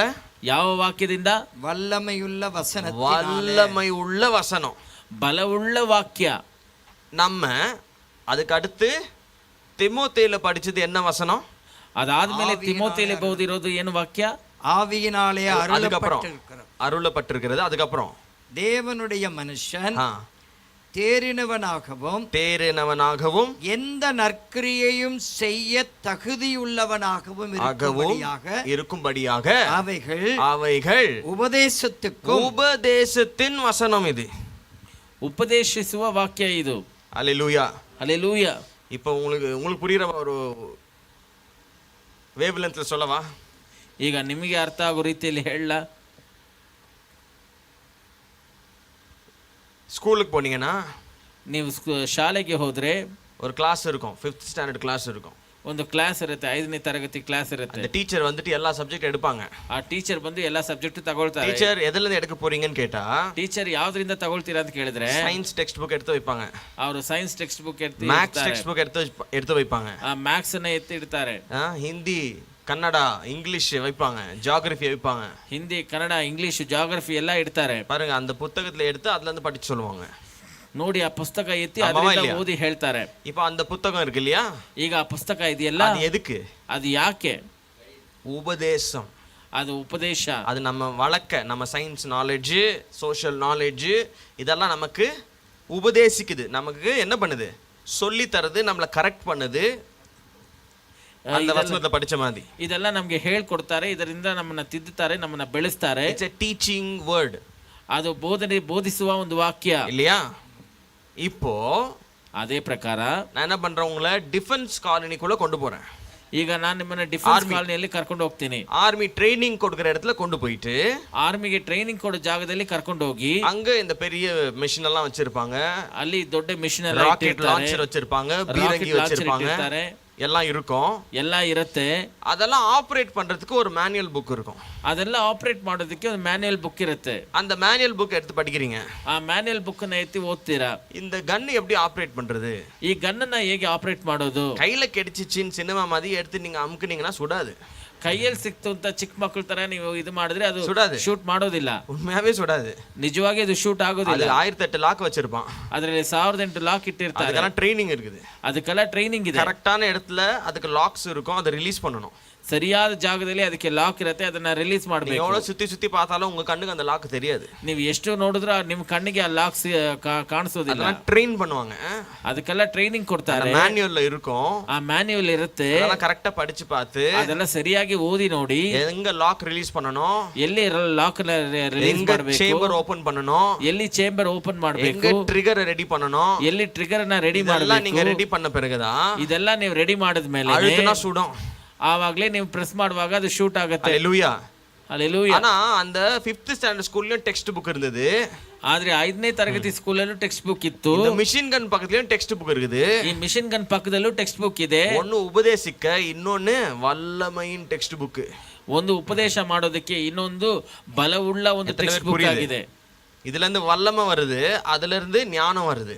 ಇಲ್ಲಿಂದ ನಮಗೆ ಬಲ ಬರುತ್ತೆ, ಅಲ್ಲಿಂದ ನಮಗೆ ಜ್ಞಾನ ಸಿಗುತ್ತೆ. இப்படிதான் தேவனுடைய பைபிளுக்குள்ள வல்லமையின் வார்த்தையும் இருக்குது, உபதேசிக்கிற வார்த்தையும் இருக்குது. ಹೀಗೆ ದೇವರ ವಾಕ್ಯದಲ್ಲಿ ಬಲವುಳ್ಳ ವಾಕ್ಯನೂ ಇದೆ, ಉಪದೇಶ ಬೋಧಿಸುವ ವಾಕ್ಯನೂ ಇದೆ. ஹalleluya. ஹalleluya. ஒரே பைபிளுக்குள்ள தான் இருக்குது. ಒಂದೇ ವೇದ ವಾಕ್ಯದಲ್ಲೇ ಇದೆ, ಒಂದೇ ಬೈಬಲ್ ಅಲ್ಲೇ ಇದೆ. கொடுத்தது யாரு? ಕೊಟ್ಟಿರೋದು ಯಾರು? ஆவியானவர், ಪರಿಶುದ್ಧಾತ್ಮನು. ஆனா அதுக்குள்ள கேட்டகரி வெரைட்டி இருக்குது தேவனுடைய வார்த்தையிலே. ಆದ್ರೆ ಆ ದೇವರ ವಾಕ್ಯದಲ್ಲಿ ಅನೇಕ ಕ್ಯಾಟಗರಿ ಇದೆ, ಅನೇಕ ರೀತಿಗಳಿದೆ. வார்த்தைக்குள்ள வெரைட்டி இருக்குன்னு சொல்லுங்க. ದೇವರ ವಾಕ್ಯದಲ್ಲಿ ವೆರೈಟಿ ಇದೆ ಅಂತ ಹೇಳಿ. ஒரு குறிப்பிட்ட வார்த்தை இருக்குது, ಒಂದು ವಾಕ್ಯ ಇದೆ. ಅದು ಎದಕ್ಕಾ? ಅದು ಯಾಕೆ? ಉಪದೇಶಿಕ, ಅದು ಬೋಧಿಸೋದಕ್ಕೆ, ಹೇಳ್ಕೊಡೋದಕ್ಕೆ, ವಾರ್ತೆயில வளரும்படி, ವಾಕ್ಯದಲ್ಲಿ ಬೆಳೆಯೋ ಹಾಗೆ, தேவனுக்கான ஞானத்துல வளரும்படி, ದೇವರ ಜ್ಞಾನದಲ್ಲಿ ಬೆಳೆಯೋ ಹಾಗೆ, கர்த்தர் யார் என்று தெரிந்து கொள்ளும்படி, ದೇವರು ಯಾರು ಎಂಬುದರ ಬಗ್ಗೆ அவர் ತಿಳ್ಕೊಳ್ಳೋದಕ್ಕೆ, நல்லவரா, அவர் கெட்டவரா, கோபமானவரா, அன்பானவரா, அவர் யாரு நம்ம தெரிஞ்சுக்கணும். ಅವರು ಒಳ್ಳೆಯವರ, ಅವರು ಕೆಟ್ಟವರ, ಅವರು ಕೋಪಿಷ್ಠರ, ಇಲ್ಲ ಪ್ರೀತಿ ಸ್ವರೂಪನ, ಯಾರು ಎಂಬುದನ್ನ ನಾವು ತಿಳ್ಕೊಳ್ಬೇಕು. தேவனை தெரிந்து கொள்வதும் ಯಾರು சொல்லித்தரா? ವಾರ್ತೆ ನಮಗೆ சொல்லி தருது. ದೇವರ ಬಗ್ಗೆ ತಿಳ್ಕೊಳ್ಳೋದಕ್ಕೂ ಯಾರು ಹೇಳ್ಕೊಡ್ತಾರೆ? ವಾಕ್ಯ ನಮಗೆ ಹೇಳ್ಕೊಡುತ್ತೆ. என்னன்னு சொல்றது? கர்த்தருடைய ஞானம். ಆಗ ಅದನ್ನ ಏನು ಅಂತ ಹೇಳೋದು? ದೇವರ ಜ್ಞಾನ. ஹalleluya. ದೇವರ ಅರಿವು. சோ பைபிள்ல நமக்கு என்ன கிடைக்குது? ಆಗ ಬೈಬಲ್ வெரைட்டி கிடைக்குது. சொல்லுங்க. ಅನೇಕ ವೆರೈಟಿ ಇದೆ. ஜூஸ் ஷாப் போயிருக்கீங்களா? ನೀವು ಜ್ಯೂಸ್ ಅಂಗಡಿಗೆ ಹೋಗಿದ್ದೀರಾ? நான் இப்பதான் போயிட்டு வரேன். ನಾನು ಇವಾಗಲೇ ಹೋಗಿ ಬರ್ತಾ ಇದ್ದೀನಿ, ಸರ್ವಿಸ್ಗೆ ಮುನ್ನಾಡಿ, ಆರಾಧನೆಗೆ ಮುಂಚೆ. அங்க போனா ಅಲ್ಲಿ ಹೋದ್ರೆ பைபிள்ல எப்படி கண்டென்ட்ஸ் இருக்கோ அந்த மாதிரி வச்சிருக்கான் மெனு. ಬೈಬಲ್ ಅಲ್ಲಿ ಹೇಗೆ ಕಂಟೆಂಟ್ಸ್ ಇದೆಯೋ ಆ ತರ ಇಟ್ಟಿದ್ದಾರೆ ಮೆನುನ. அதை படிச்சு முடிக்கிறதுக்கே 15 நிமிஷம் ஆகும். ಅದನ್ನ ಓದಿ ಮುಗಿಸೋದಕ್ಕೆ 15 ನಿಮಿಷ ಆಗುತ್ತೆ. அதை படிச்சீங்கன்னா ஜூஸ் குடிக்கிற ஆசையே போயிடும். ಅದನ್ನ ಓದಿದ್ರೆ ನಿಮ್ಗೆ ಜ್ಯೂಸ್ ಕುಡಿ ಆಸೆನೇ நீங்க என்ன பண்ணணும்? கண்ணை மூடிட்டு உங்களுக்கு என்ன வேணுமோ அதை கேட்கணும். ನೀವೇನ್ ಮಾಡ್ಬೇಕು? ಕಣ್ಣು ಮುಚ್ಕೊಂಡು ನಿಮ್ಗೆ ಏನ್ ಬೇಕೋ ಅದನ್ನ ಕೇಳಬೇಕು. எல்லாம் படிச்சீங்கன்னா நீங்க எதை ஆசைப்பட்டு போனீங்களோ அதுலயே டவுட் வந்துடும், இது நமக்கு வேணுமா அப்படின்னு. ನೀವು ಎಲ್ಲ ಓದಕ್ಕೆ ಶುರು ಮಾಡಿದ್ರೆ ನೀವು ಏನ್ ಆಸೆ ಪಟ್ಟು ಹೋಗಿದ್ದೀರಾ ಅದೇ ನಿಮ್ಗೆ ಬೇಕಾದ ಸಂಶಯ ಬಂದ್ಬಿಡುತ್ತೆ. வேணாಂட்டு வந்துருவீங்க. ಕೊನೆಯಲ್ಲಿ ಬೇಡ ಅಂತ ಬಂದ್ಬಿಡ್ತೀರಾ. ஆரஞ்சு ஜூஸ் குடிக்கணும்னு போனீங்களா? அதை மாத்திரம் பார்த்து ஆர்டர் பண்ணிட்டு வந்துருங்க. ಆರೆಂಜ್ ಜ್ಯೂಸ್ ಕುಡಿಬೇಕು ಅಂತ ಹೋದ್ರೆ ಅದನ್ನ ಮಾತ್ರ ನೋಡಿ ಕುಡಿದ್ಬಿಟ್ಟು ಬಂದ್ಬಿಡಿ. ஆரஞ்சு ஜூஸுக்காக போயிட்டு ಆರೆಂಜ್ ಜ್ಯೂಸ್ಗಾಗಿ ಹೋಗಿ வெண்ணிலா மில்க் ஷேக் இருக்கு, கிரேப்ஸ் இருக்கு அப்படின்னு எல்லாத்தையும் பார்த்தீங்கன்னா அந்த ஆசையை கடைசியில போயிடும்.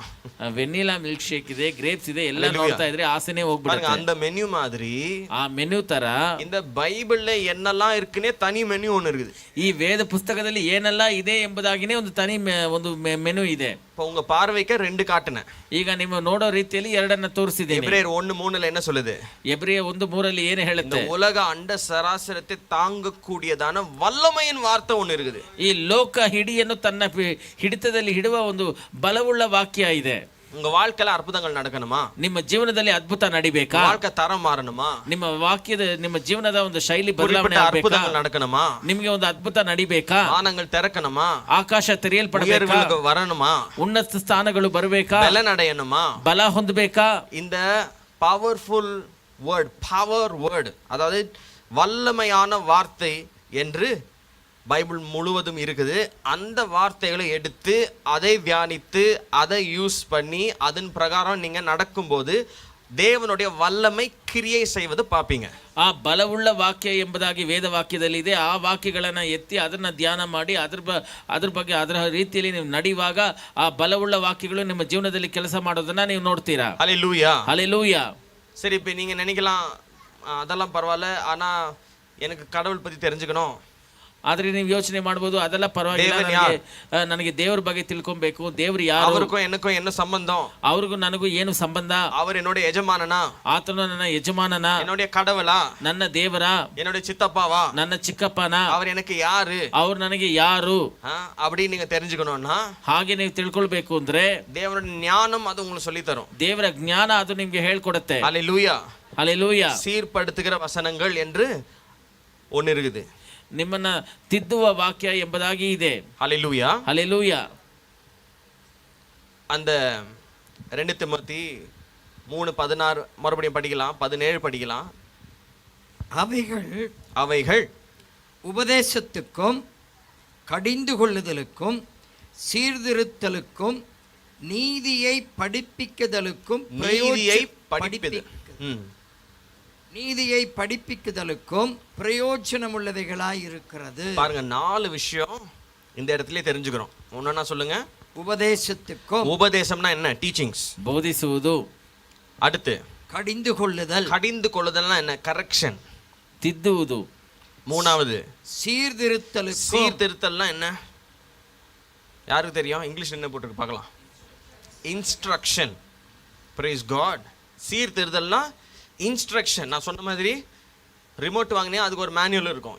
ரெட் பட்டன் இந்த வேலை செய்யும், க்ரீன் பட்டன் இந்த வேலை செய்யும், இன்ஸ்ட்ரக்ஷன் மேனுவல். அப்போ நம்ம வாழ்க்கையில் எதை செஞ்சால் பெனிஃபிட் வரும், எதை செஞ்சால் லாஸ் ஆகும், எதை செஞ்சால் ப்ராஃபிட் ஆகும், இல்லையா? நீங்கள் ஒருத்தர் மன்னிக்காமல் இருக்கிறீங்கன்னா அது எப்படி மறுபடியும் உங்கள் வாழ்க்கைக்குள்ளே திரும்ப வரும். நீங்கள் எதை விதைக்கிறீங்களோ அதுவே உங்கள் வாழ்க்கையில் வரும், இல்லையா? இதுதான் இன்ஸ்ட்ரக்ஷன்.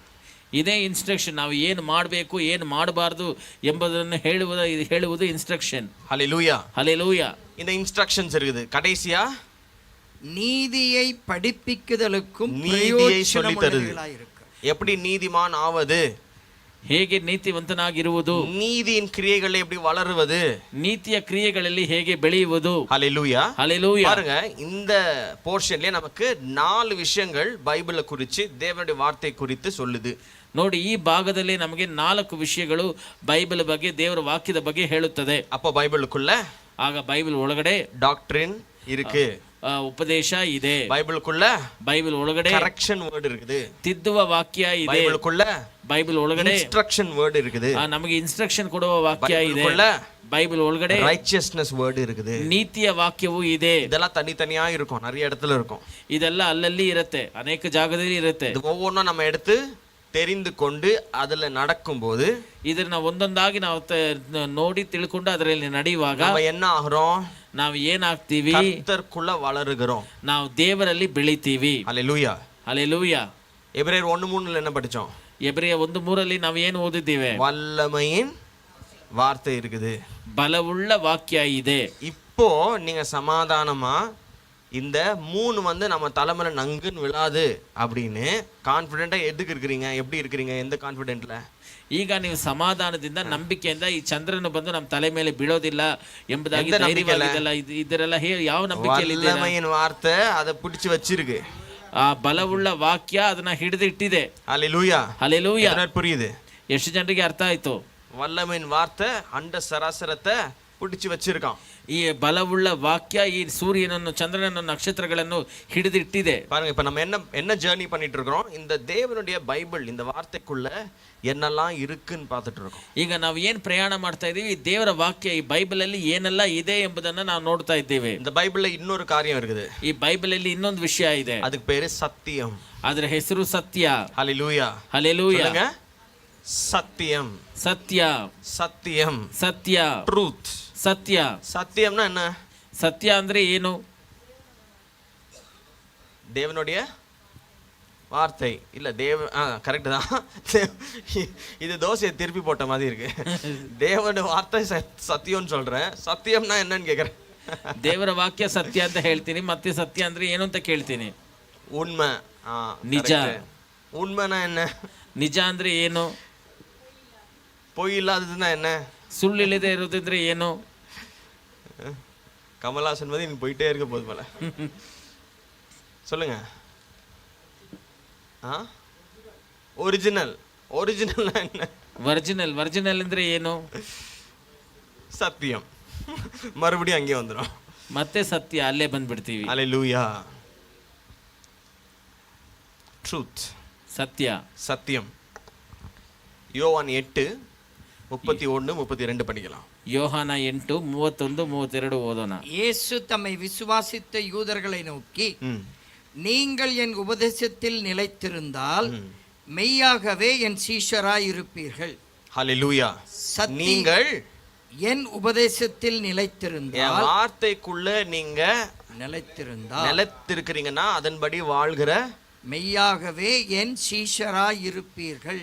என் வார்த்தையின் பிரகாரம் வாழ்றவங்க தான் என்னுடைய சீஷர் அப்படின்றார், என்னுடைய விசுவாசி அப்படின்றார். ನನ್ನ ವಾಕ್ಯದ ಪ್ರಕಾರ ಬಾಳುವವರೇ ನನ್ನ ಶಿಷ್ಯರು, ನನ್ನ ವಿಶ್ವಾಸಿಗಳು ಎಂದು ಹೇಳುತ್ತಾರೆ. அடுத்து, சத்தியத்தையும் அறிவீர்கள், சத்தியத்தையும் அறிவீர்கள், சத்தியம் உங்களை விடுதலையாக்கும். ஹalleluya. ಸತ್ಯವನ್ನು ನೀವು ಅರಿಯುವಿರಿ, ಸತ್ಯವು ನಿಮ್ಮನ್ನ ಬಿಡುಗಡೆ ಮಾಡುತ್ತದೆ. என் வாழ்க்கையில நான் இந்த வசனத்தை ரொம்ப ரியலா அனுபவிச்சிருக்கேன். ನನ್ನ ಜೀವನದಲ್ಲಿ ನಾನು ಈ ವಾಕ್ಯವನ್ನು ತುಂಬಾ ನಿಜವಾಗಿ ಅನುಭವಿಸಿದ್ದೇನೆ. நிறைய தடவை அதே சாட்சியை திரும்பவும் சொல்றேன், ஏன்னா அதான் நடந்தது.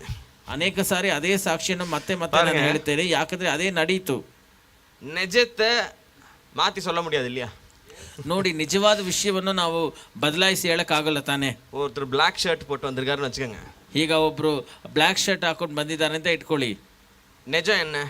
ನಿಜ ಏನು? பிளாக் ஷர்ட் போட்டிருக்காரு. ಅವರು ಕಪ್ಪು ಬಟ್ಟೆ ಹಾಕಿದ್ದಾರೆ. போய் ಸುಳ್ಳು கலர் கலரா சொல்லலாம். ಕಲರ್ ಕಲರ್ ಆಗಿ அவர் கிரீன் ಹೇಳ್ಬೋದು. ஷர்ட் போட்டிருந்தாருலாம், அவர் ப்ளூ green ஷர்ட் shirt போட்டிருந்தாருலாம், ಹಾಕಿದ್ದಾರೆ. ரெட் ஷர்ட் போட்டிருந்தாருலாம், எதை வேணா சொல்லலாம். ಅವ್ರು ಬೇರೆ ಬೇರೆ ಶರ್ಟ್ ಹಾಕಿದ್ರು ಅಂತ ಹೇಳ್ಬೋದು. பொய்க்கு வெரைட்டி அதிகம். ಸುಳ್ಳಿಗೆ ಅನೇಕ ವೆರೈಟಿ ಇದೆ. சத்தியம் சொல்லணும்னா எதை சொல்வீங்க? ஒன்னே ஒன்று தான் சொல்ல முடியும். ಸತ್ಯ ಹೇಳಿ. ಹಲ್ಲೆಲೂಯಾ. இன்னொரு மாதிரி மாட்டி சொல்லலாம், மறுபடியும் கமல் மதியே போயிடும். ಇನ್ನೊಂದ್ ತರ ಹೇಳ್ಬೋದು. அவர் ஒயிட் ஷர்ட் போடவில்லை அப்படின்லாம். ಅವ್ರು ಬಿಳಿಪಾದ ಬಟ್ಟೆ ಹಾಕ್ಲಿಲ್ಲ ಅಂತ ಹೇಳ್ಬೋದು. எனிவே சரி, மறுபடியும் வாங்க. ಮತ್ತೆ ಬನ್ನಿ. எதுக்கும் ஆரம்பிச்சேன், மறந்துட்டேனே. 32 படிக்கலாம். சத்தியம். சத்தியத்தையும் அறிவீர்கள், சத்தியம் உங்களை விடுதலையாக்கும். வாழ்க்கையில இதை ரொம்ப அனுபவிச்சிருக்கேன் நான் சொன்னேன் இல்லையா? ಇದನ್ನ ನನ್ನ ಜೀವನದಲ್ಲಿ ನಾನು ಅನುಭವಿಸಿದ್ದೀನಿ ಅಂತ ಹೇಳಿದ್ದೀನಿ. அப்பா இறந்த பிறகு ನಮ್ಮ ತಂದೆಯವರು ತೀರ್ಕೊಂಡ ಮೇಲೆ 2002ல 2002ರಲ್ಲಿ PF அமௌண்ட் வந்தது கவர்மெண்ட்ல இருந்து. PF ಅಮೌಂಟ್ ಬಂತು ಗವರ್ಮೆಂಟ್ ಇಂದ. ಅಮೌಂಟ್ வச்சு ಆ ಅಮೌಂಟ್ ನ ಇಟ್ಟು எங்க மம்மி கஷ்டப்பட்டு ஒரு சைட் வாங்குனாங்க. ನಮ್ಮ ತಾಯಿಯವರು ತುಂಬಾ ಕಷ್ಟಪಟ್ಟು ಒಂದು ಸೈಟ್ ಅನ್ನ ತಗೊಂಡ್ರು. கொஞ்ச நாள்லயே அந்த சைட்ல இன்னொருத்தன் என்ன பண்ணிட்டான், அந்த ஊர்ல இருக்க பொலிட்டிஷியன் என்ன பண்ணிட்டான், ಕಾಂಪೌಂಡ್ போட்டு அவன் பேர் நம்பர் எழுதிட்டான். ಸ್ವಲ್ಪ ದಿನದಲ್ಲಿ ಏನಾಯ್ತಾ, ಊರಲ್ಲಿದ್ದ ರಾಜಕೀಯ ವ್ಯಕ್ತಿ ಒಬ್ರು ಕಾಂಪೌಂಡ್ ಹಾಕಿ ಅವ್ರ ಹೆಸರಲ್ಲಿ ಅದನ್ನ ಬರ್ಕೊಂಡ್ಬಿಟ್ರು. இது எப்படி அவன்கிட்ட சண்டை போடுறது எங்களுக்கு தெரியல. எங்களுக்கு பலனும் இல்லை, நாங்கள் நார்மல் ஒரு லோவர் மிடில் கிளாஸ் ஃபேமிலி தான். அப்பாவும் எல்லாம் இறந்துட்டாரு. எங்களால ஒன்றும் பண்ண முடியாது. ಇದ್ರ ಬಗ್ಗೆ ಅವನ ಹತ್ರ ಹೇಗೆ ಹೋರಾಡೋದು ಅಂತ ನಮ್ಗೆ ಗೊತ್ತಿಲ್ಲ, ಅದ್ರ ಬಗ್ಗೆ ನಮ್ಗೆ ಏನು ಗೊತ್ತಿಲ್ಲ, ನಮ್ಮ நான் ತಂದೆ PUC படிக்கிறேன். ನಾವು ಏನ್ ಮಾಡೋದು ಅಂತ ನಮ್ಗೆ ತಿಳುವಳಿಕೆ ಇಲ್ಲ. நாங்கள் ஏழை குடும்பத்துலேருந்து வந்தவங்க. நாங்கள் எங்களுக்கு சொத்துகள் வச்சு அதை பாதுகாத்து நம்மளுக்கு இந்த அனுபவமே கிடையாது. ನಾವು ತುಂಬಾ ಬಡತನದಿಂದ ಬರೋರು, ನಮಗೆ ಈ ತರ ಆಸ್ತಿಗಳನ್ನ ಇಟ್ಟು ಅದನ್ನ ಕಾಪಾಡಿ ಆ ಅನುಭವ ನಮ್ಗೆ அப்பா ಇಲ್ಲ. செத்து வந்து காசுல முதல்ல வாங்கின ஒரு விஷயம் அதுவும் புட்டுக்குன்னு போயிடுச்சு. ಅದು ನಮ್ಮ ತಂದೆಯವರು ತೀರ್ಕೊಂಡ ಮೇಲೆ ಬಂದ ಹಣದಲ್ಲಿ ತಗೊಂಡಿರೋ ಒಂದು ವಿಷಯ ಅದು ಹೋಯ್ತು. ரொம்ப வருஷமா நாங்க என்னன்னா அது கைவிட்டு போன ஒரு விஷயம் மாதிரி அது நம்ம கைவிட்டு போயிடுச்சு அப்படின்னு அதை விட்டுட்டு நம்ம நிம்மதியா வாழ ஆரம்பிச்சிட்டோம். அது நமக்கு இல்ல அப்படின்னு நம்ம செட்டில் ஆயிட்டோம். ತುಂಬಾ ವರ್ಷಗಳಿಂದ ಅದು ನಮ್ಮ ಕೈ ಬಿಟ್ಟು மனசு விட்டு ಹೋಯ್ತು, போயிடுச்சு. ಅದು ನಮ್ಮ ಕೈ ಬಿಟ್ಟು ಹೋಯ್ತು, ಅದು ನಮ್ಗಿಲ್ಲ ಅಂತ ಹೇಳ್ಬಿಟ್ಟು ನಾವು ಕಾಲೇಜ್ ಎಲ್ಲ ಮುಗಿಸಿ ಜೀವನ ಮಾಡಕ್ಕೆ ಶುರು ಮಾಡಿದ್ವಿ. ஊழியத்துல வந்து பல வருஷங்கள் ஆன பிறகு தேவன் என்னோட பேசினாரு. அந்த சைட்டு இருக்கு இல்லையா, நீ அங்க போயிட்டு வீடு கட்டு அப்படின்றாரு. எங்க போயிட்டு வீடு கட்டணும்ப்பா அப்படின்னா, அங்கப்பா அங்கன்னா அது போச்சு இல்லையாப்பா, போகலப்பா நீ போய் கட்டுப்பா அப்படின்றாரு ஆண்டவர். அப்போ ஒரு பெரிய கோலியாத்தை சந்திக்கிற மாதிரி ஒரு நிகழ்ச்சி.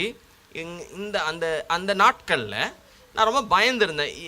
எப்படி போயிட்டு இவங்களை என்னன்னு கேட்குறது, இவ்வளோ வருஷம் நம்ம அதை கேட்காம கிளைம் பண்ணாமல் விட்டுட்டோம். அவனுங்க வந்துட்டு அவங்க ராஜ்யம் போயிட்டு இருந்தது. இப்போ சடனாக போய் கேட்குறதுக்கும் எந்த பலனும் இல்லை, எந்த பேக்ரவுண்டும் இவங்களை தெரியும் அவங்கள தெரியும், இவங்க எனக்காக பேசுவாங்கன்ற எதுவுமே இல்லை. வெறும் வருஷங்கள் தான் போயிருக்க ஒழிய நானும் ஊழியத்தில் இருக்கிற அடித்தடி சண்டை நமக்கு வராது, சண்டை போட தெரியாது. இப்படி இருக்கிற சூழ்நிலையில் என்ன ஆச்சுன்னா, இந்த பத்திரம், அந்த லேண்டோடைய பத்திரம் என்கிட்ட தான் இருக்குது. ஆனால் நான் என்ன பார்த்துட்டு இருக்கேன்னா, கம்பி பார்க்குறேன், அவன் போர்டை பார்க்குறேன், அவன் டைட்டில் பார்க்குறேன், அவன் பெரிய காரில் போகிறான் வர்றான், அவன் ஆய் ஊயின்றான். நமக்கு ஒரு பயம். எப்படி ரொம்ப நாள் போயிட்டு இருந்தது. கடைசியில் என்ன ஆச்சுன்னா, ஊழியத்தில் எனக்கு ஒரு நண்பர் கிடைச்சி, அந்த நாட்களில் கொஞ்சம் க்ளோஸாக இருந்தார் அந்த பிரதர். நான் இந்த மாதிரி சொல்லிட்டு இருந்தேன், அவர்கிட்ட ஷேர் பண்ணிருந்தேன், இந்த மாதிரி இங்கே தான் இருக்குது பிரதர், அந்த லேண்டு கைவிட்டு போச்சு அப்படி இப்படின்ட்டு. கைவிட்டு போச்சுன்னா நீங்கள் எதனா போயிட்டு கிளைம் பண்ணி பேசியிருக்கீங்களா, இல்லை கேட்டு பார்த்துருக்கீங்களா, ஏன் சார் இப்படி பண்ணுறீங்க அப்படின்னு கேட்டிருக்கீங்களான்னு. இல்லை கேட்கல, பட்டு எல்லா இடத்துலையும் அதுதான் நடந்துட்டு இருக்குது இல்லையா, லிட்டிகேஷன் நடக்குது. சரி நீங்கள் பத்திரத்தை காட்டுங்க அப்படின்னாரு. அந்த பத்திரம் எப்பவுமே என்கிட்ட தான் இருக்கும். அந்த பத்திரத்தை அவர் படித்து பார்த்துட்டு, அவர் ரொம்ப ஒரு 4-5 பேஜ் தான் இருக்குது அந்த பத்திரத்தில். ரொம்ப சிம்பிளான பத்திரம், பெருசாக கூட இல்லை. 2002 இல்லையா, ரொம்ப சிம்பிளாக இருக்குது அந்த ரெஜிஸ்ட்ரேஷன் பத்திரம். அது படித்து பார்த்துட்டு சொன்னார், என்னங்க உங்கள் கையிலேயே வெண்ணெயை வச்சு நீங்கள் தேடிட்டு இருக்கீங்க அப்படின்னு. என்னப்பா சொல்கிற நீ அப்படின்னு. அவர் சொல்கிறாரு, அந்த பத்திரத்துலேயே எழுதியிருக்குது, நாளைக்கு இதில் லிட்டிகேஷன் வந்துச்சுன்னா நானே சால்வ் பண்ணி தரேன்னு எழுதியிருக்குது. ಆ ಪತ್ರ, ಸೈಟ್ ಪತ್ರನ ಅವ್ರು ಓದಿ ಹೇಳ್ತಾರೆ, ನಾಳೆ ಸಮಸ್ಯೆ ಬಂದ್ರೆ ನಾನೇ ಅದನ್ನ ಪರಿಹಾರ ಮಾಡ್ತೀನಿ ಅಂತ ಓನರ್ ಬರ್ಕೊಟ್ಟಿದ್ದಾರೆ.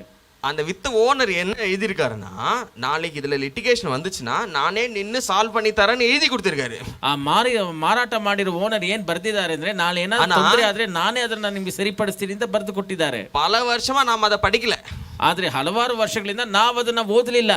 ஓய்ன்றான் பாருங்க. அதை பார்த்து ஐயோ நம்மளால முடியாதுன்ட்டு நினைச்சிருந்தேன்.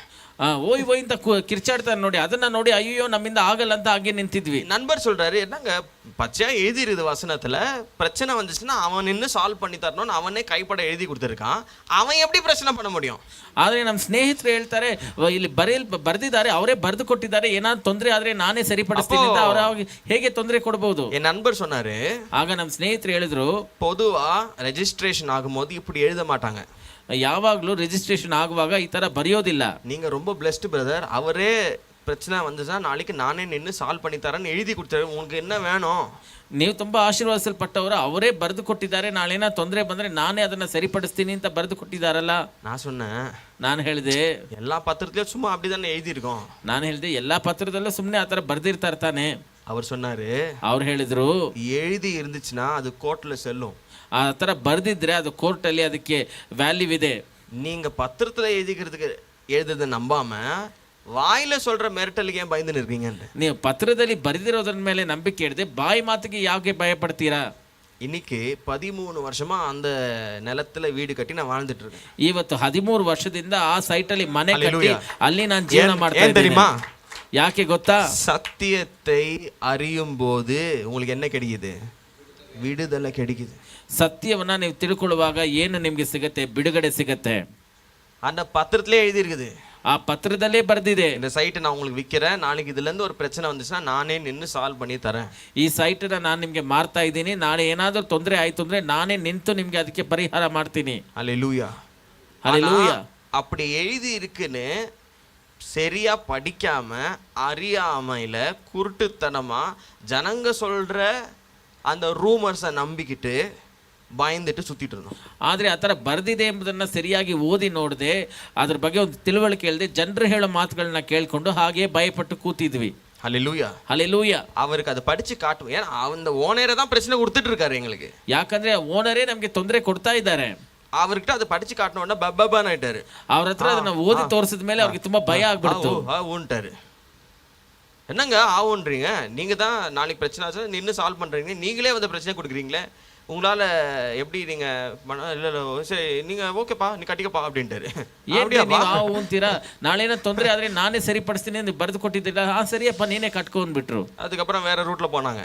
ಆಮೇಲೆ ಬೇರೆ ರೂಟಲ್ಲಿ ಹೋದ್ರು. ஹல்லேலூயா. அதனால என்னால கட்ட முடிஞ்சது. ಅದರಿಂದಾನೇ ನನ್ನಿಂದ ಕಟ್ಟಕ್ಕಾಯ್ತು. they couldn't stop me.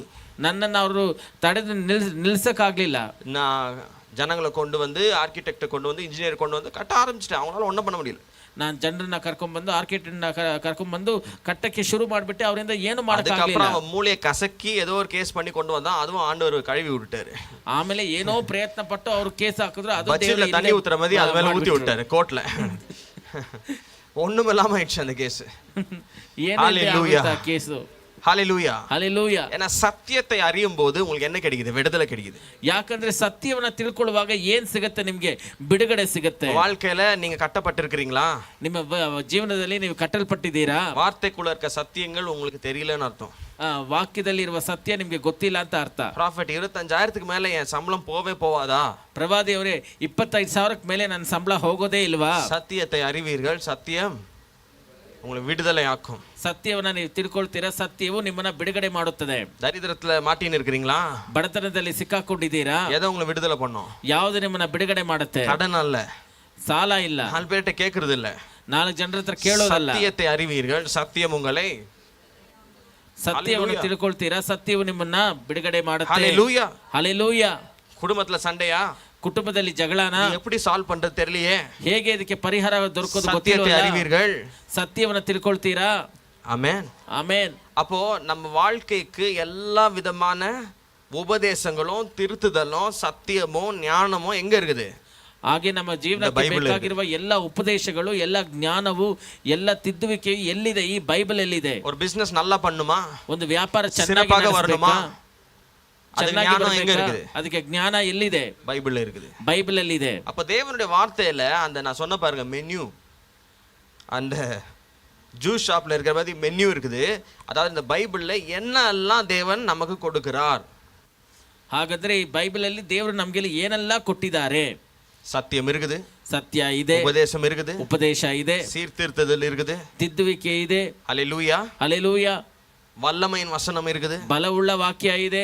ஆமென், ಆಮೇನ್. அப்புறம் பாருங்க அந்த கேஸ்ல என்ன பண்ணிட்டான் கடைசியில, ஜேசிபியை கொண்டு வந்து கார்பரேஷன்ல இருந்து வீடை இடிக்கிறதுக்கு டெமாலிஷன் ஆர்டரோட வந்தான். ನೋಡಿ, ಕೊನೆಯದಾಗಿ ಆ ಕೇಸ್ ಹಾಕಿ ಕಾರ್ಪೊರೇಷನ್ ಇಂದ ಡೆಮಾಲಿಷನ್ ಆರ್ಡರ್ ತಗೊಂಡ್ಬಂದ್ಬಿಟ್ರು. 24 ವಯಸ್ಸು. ನನಗೆ 24 ವಯಸ್ಸು. இதெல்லாம் எப்படி ஹேண்டில் பண்ணணும்னு கூட தெரியாது, அனுபவம் கிடையாது. ಇದೆಲ್ಲ ಹೇಗೆ ಹ್ಯಾಂಡಲ್ ಮಾಡೋದು ಎಂಬ ಅನುಭವ ಇಲ್ಲ.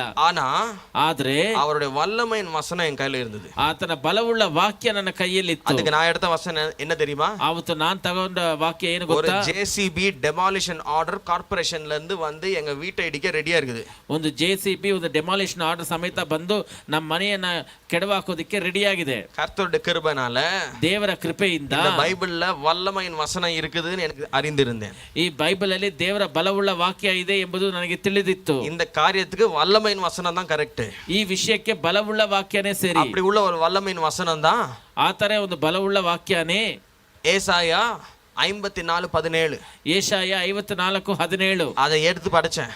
ಅದನ್ನ ಎತ್ತಿ ಓದಿದೆ, அதை எடுத்து தினந்தோறும் அறிக்கையிட்டேன். ಅದನ್ನ ಎತ್ತಿ ದಿನ ನಾನು ಅರಿಕೆ ಮಾಡಿದೆ, அந்த வார்த்தையை எடுத்து நான் விசுவாசிச்சேன். ಆ ವಾಕ್ಯದ ಮೇಲೆ ನಾನು ನಂಬಿಕೆ ಇಟ್ಟೆ. தேவனுடைய வார்த்தை இது சொல்லுதுன்னா அது எனக்கு நான் எடுத்துக்கினேன். ದೇವರ ವಾಕ್ಯ ಇದು ಹೇಳಿದ್ರೆ ಅದು ನನಗೆ ಅಂತ ನಾನು ತಗೊಂಡೆ. எவன் நம்புறானோ நம்பலையோ எனக்கு நான் எடுத்துக்கிறேன். ಇದನ್ನ ಯಾರು ನಂಬುತ್ತಾರೋ ಇಲ್ವೋ ಅದನ್ನ ನಾನು ನನಗೆ ಅಂತ ತಗೊಳ್ತೇನೆ. நான் நம்புறேன். உலகமே நம்பலனாலும் பரவாயில்ல, நான் நம்புறேன். ಲೋಕ ಹಿಡಿ ನಂಬಿಕೆ ಇಡ್ಲಿಲ್ಲ ಅಂದ್ರೂ ಪರವಾಗಿಲ್ಲ, ನಾನು ನಂಬುತ್ತೇನೆ. ஏன்னா பக்கத்து வீட்டுக்காரனுக்கு ஏன் பிரச்சனை இல்ல, ಯಾಕಂದ್ರೆ ಪಕ್ಕದ ಮನೆಯವನಿಗೆ ನನ್ನ ಸಮಸ್ಯೆ ಇಲ್ಲ. ஏன் பிரச்சனை அவனுக்கு கிடையாது, ನನ್ನ ಸಮಸ್ಯೆ ಅವನಿಗಿಲ್ಲ. அவன் பிரச்சனை எனக்கு கிடையாது, ಅವನ ಸಮಸ್ಯೆ ನನಗಿಲ್ಲ. எனக்கு ஏன் பிரச்சனை, ನನಗೆ ನನ್ನ ಸಮಸ್ಯೆ. ஏன் பிரச்சனைக்கு நான் தான் விசுவாசிக்கணும். ನನ್ನ ಸಮಸ್ಯೆಗೆ ನಾನೇ ನಂಬಿಕೆ ಇಡಬೇಕು. ஹல்லேலூயா, ಹಲ್ಲೆಲೂಯಾ. உங்க பிரச்சனைக்கு ನಿಮ್ಮ ಸಮಸ್ಯೆಗೆ உங்க பக்கத்து வீட்டுக்காரன் விசுவாசிக்க தேவை இல்ல. ನಿಮ್ಮ ಪಕ್ಕದ ಮನೆಯವರು ನಂಬಿಕೆ புரியுதா ಇಡಬೇಕು உங்களுக்கு? ಅವಶ್ಯಕತೆ ಇಲ್ಲ. உங்க வாழ்க்கையின் பிரச்சனைக்கு நீங்க தான் வசனத்தை தேடணும். ನಿಮ್ಮ ಜೀವನದ ಸಮಸ್ಯೆಗೆ ನೀವೇ ವಾಕ್ಯವನ್ನು கர்த்தர் ಹುಡುಕಬೇಕು. என்ன வாக்குத்தத்தம் வேதத்துல வச்சிருக்கிறார் அது நீங்க தான் உங்க வாழ்க்கைக்கு தேடணும். ದೇವರು ವೇದ ವಾಕ್ಯದಲ್ಲಿ ಏನು ವಾಗ್ದಾನ ಇಟ್ಟಿದ್ದಾರೆ ಅದನ್ನ ನೀವೇ ನಿಮ್ಮ ಜೀವನದಲ್ಲಿ ಹುಡುಕಬೇಕು. இந்த வசனம் என்ன சொல்லுது? ಈ ವಾಕ್ಯ ಏನು ಹೇಳುತ್ತೆ ಕೇಳೋಣ. 54:17 ஏசாயா 54:17. இந்த வசனத்தை எடுத்து டெய்லி என்ன பண்ண? ಈ ವಾಕ್ಯವನ್ನು ತಗೊಂಡು ದಿನ ಏನು ಮಾಡಿದೆ? அறிக்கை ಮಾಡಿದೆ. படிக்கலாம். உனக்கு விரோதமாய் உருவாக்கப்படும் எந்த ஆயுதமும் வாய்க்காதே போம். உனக்கு விரோதமாய் நியாயத்தில் எழும்பும் எந்த நாவையும் நீ குற்றப்படுத்துவாய். இது கர்த்தருடைய ஊழியக்காரரின் சுதந்திரமும் ஆமென் என்னால் உண்டான அவர்களுடைய நீதியுமாய் இருக்கிறது என்று. ஹல்லேலூயா, ஹல்லேலூயா. உனக்கு விரோதமாய் எழும்பி இருக்கிற ஆயுதத்தை நம்ம என்ன பண்ணுமா? கடிந்து கொள்ள வேண்டும். ஆமென். அப்ப நான் என்ன பண்ணேன்? அதை எடுத்து பிரயோஜனம் பண்ணேன். இந்த வார்த்தை எடுத்து நான் யூஸ் பண்ணேன். ಈ ವಾಕ್ಯವನ್ನು ಎತ್ತಿ ನಾನು ಉಪಯೋಗಿಸಿದೆ. இப்ப நீங்க சொல்லுங்க, இது எப்படிப்பட்ட எந்த கேட்டகரியா வேர்ட்ல எந்த கேட்டகரி இது? வசனத்துல ವಾಕ್ಯದಲ್ಲಿ ಯಾವ ಕ್ಯಾಟಗರಿ ಇದು? வல்லமையின் கேட்டகரி. ஹல்லேலூயா. ಬಲವುಳ್ಳ ವಾಕ್ಯ ಇದು. ஏன்னா இதுல எதை பத்தி சொல்லுது? ಇದರಲ್ಲಿ ಯಾವುದರ ಬಗ್ಗೆ ಹೇಳುತ್ತೆ? வெப்பன்ஸை டிஸ்ட்ராய் பண்றேன்னு சொல்லுது இந்த வசனம். ಈ ವಾಕ್ಯವು ಹೇಳುತ್ತದೆ ಆಯುಧಗಳನ್ನು ನಾನು ನಿರ್ಮೂಲ ಮಾಡುತ್ತೇನೆ. நமக்கு விரோதமாய் எழும்பி இருக்கிற சத்துருகளையும் அதெல்லாம் என்ன பண்ணுதா? ನಿರ್ಮೂಲಮಾಕುದು. ನಮಗೆ ವಿರುದ್ಧವಾಗಿ ಬಂದಿರುವ ವೈರಿಗಳನ್ನು ಅದು ನಾಶ ಮಾಡುತ್ತದೆ. It's a power word. ಅದು ಬಲವುಳ್ಳ ವಾಕ್ಯ. இப்படி 1000 வசனம் இருக்கு சொல்றேன். ಈ ತರ 100 வசனம் இருக்கு. ಈ ತರ 1000 ವಾಕ್ಯ ಇದೆ ಹೇಳುತ್ತೇನೆ. ಆಮೆನ್. ಆಮೆನ್. உங்க குடும்பத்தை ஆசீர்வதிக்கப்படணுமா? ನಿಮ್ಮ ಕುಟುಂಬ ಆಶೀರ್ವಾದ ಹೊಂದಬೇಕಾ? அதுக்கு வேற வசனங்கள் இருக்குது. ಅದಕ್ಕೆ ಬೇರೆ ವಾಕ್ಯ ಇದೆ. பணத்துல பொருளாதாரத்துல உங்க பிசினஸ்ல வளரணுமா? அதுக்கு வேற வசனங்கள் இருக்குது. ಹಣಕಾಸಿನಲ್ಲಿ ನಿಮ್ಮ ವ್ಯಾಪಾರದಲ್ಲಿ ಬೆಳಿಬೇಕಾ? ಅದಕ್ಕೆ ಬೇರೆ ವಾಕ್ಯ ಇದೆ. நல்லா படிக்கணுமா? அதுக்கு வேற வசனங்கள் இருக்குது. ಚೆನ್ನಾಗಿ ಓದಬೇಕಾ? ಅದಕ್ಕೆ ಬೇರೆ ವಾಕ್ಯ ಇದೆ. ஹல்லேலூயா. ஹல்லேலூயா. வசனத்தை யார் எடுத்துப்பா? ಆದ್ರೆ ಈ ವಾಕ್ಯವನ್ನ ಯಾರು ತಗೊಳ್ತಾರೆ? ಯಾರಿಗೆ தேவையோ, ಯಾರಿಗೆ ಬೇಕಾಗಿದೆಯೋ. ஹல்லேலூயா. ஹல்லேலூயா. தேவை இருக்கிறவன் தான் எடுத்துக்கணும். ಬೇಕಾಗಿರೋರೇ ಅದನ್ನ ತಗೊಳ್ಬೇಕು. ಆದ್ರೆ ಅನೇಕ பேருக்கு என்ன தெரியல, ಅನೇಕರಿಗೆ ಏನು ಗೊತ್ತಿಲ್ಲ, கிறிஸ்தவர்களுக்கு என்ன தெரியல, ನಮ್ಮ ಕ್ರೈಸ್ತರಿಗೆ ಏನು ಗೊತ್ತಿಲ್ಲ, ஒவ்வொன்றுக்கும் ஒவ்வொரு வார்த்தை இருக்குன்னே தெரியல. ಒಂದೊಂದು ವಿಷಯಕ್ಕೂ ಒಂದೊಂದು ವಾಕ್ಯ ಇದೆ ಎಂಬುದೇ ಗೊತ್ತಿಲ್ಲ. வார்த்தை இருந்துச்சுனாலும் ಆ ತರ ವಾಕ್ಯ ಇದ್ರೇನು அதை எடுத்து என்ன பண்ணணும், ಅದನ್ನ ಎತ್ತಿ ಏನ್ ಮಾಡ್ಬೇಕು தெரியல, ಗೊತ್ತಿಲ್ಲ. அதை யூஸ் பண்ணலாமா, நான் எடுத்துக்கலாமா தெரியல. ಅದನ್ನ ಉಪಯೋಗಿಸಬಹುದಾ, ನಾನು ತಗೊಳ್ಬಹುದಾ ಗೊತ್ತಿಲ್ಲ. சொல்றேன் பாருங்க, ನಾನು ಹೇಳ್ತೀನಿ ನೋಡಿ.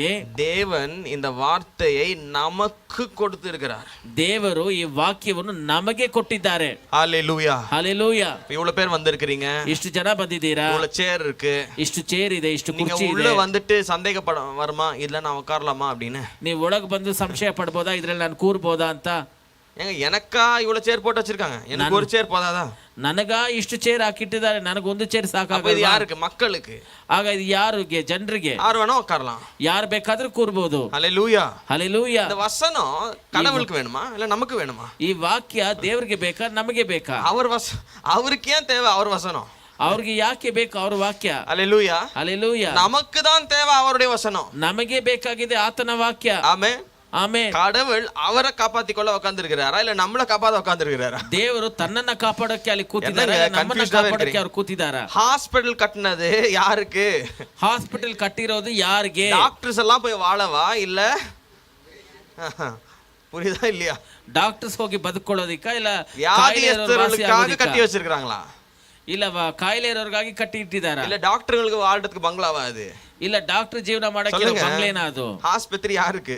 ಹಾಸ್ಪಿಟಲ್ ಯಾರಿಗೆ? அப்ப இந்த வார்த்தை யாருக்கு? ಆಗ ಈ ವಾಕ್ಯ ಯಾರಿಗೆ? நமக்கு. ನಮಗೆ. சொல்லுங்க, இந்த வார்த்தை எனக்கு.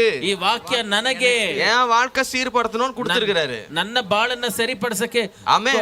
ಕೊಟ್ಟಿದ್ದಾರೆ. வியாதி இல்லாம வாழணும்னு கொடுத்திருக்கிறாரு. ಕಾಯಿಲೆ ಇಲ್ಲದೆ ಜೀವನ ಮಾಡಬೇಕು ಅಂತ ಕೊಟ್ಟಿದ್ದಾರೆ. ஜெயத்தோட வாழணும்னு கொடுத்திருக்கிறாரு. ಜಯವಂತನಾಗಿ ಜೀವನ ಮಾಡಬೇಕು ಅಂತ எந்த ಕೊಟ್ಟಿದ್ದಾರೆ. சத்ரு வந்தாலும் மேற்கொள்ளணும்னு கொடுத்திருக்கிறாரு. ಯಾವ ವೈರಿ ಬಂದ್ರೆ ಜಯಿಸಬೇಕು ಅಂತ அப்ப இந்த ಕೊಟ್ಟಿದ್ದಾರೆ. ஜீவனுள்ள வசனங்கள் யாருக்கு? நமக்கு.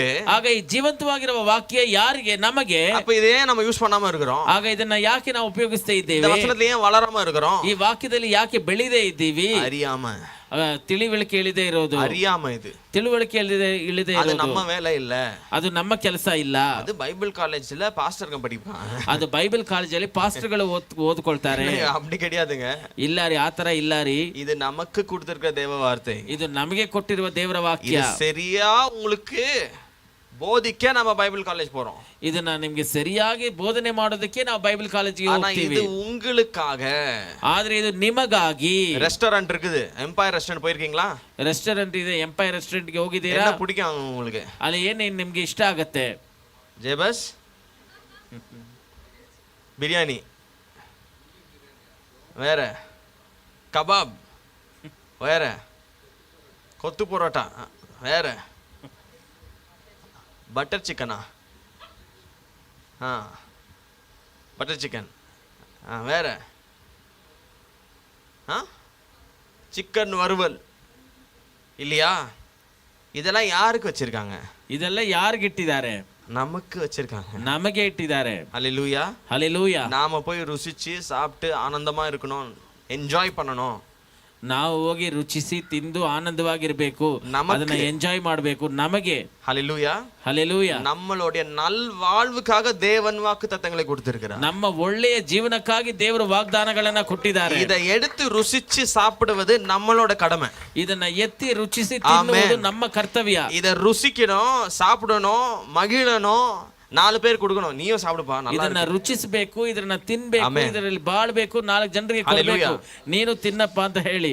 அதாவது என்ன ஆயிடுச்சுன்னா, காலப்போக்கில் இதெல்லாம் வந்துட்டு சாமியார் மடத்துல ஏதோ வேலை இல்லாதவன் உட்காந்து வயசானவன் படிப்பான், அவன் வாழ்ந்து முடிச்சிட்டான், அவனுக்கு ஒன்றும் வேலை இல்லை அதனால உட்காந்து படிச்சுட்டு இருக்கான். இப்படி தான் பிசாசு நம்ம மனசில் போட்டு வச்சிருக்கான். இந்த பைபிளெல்லாம் யார் படிப்பா?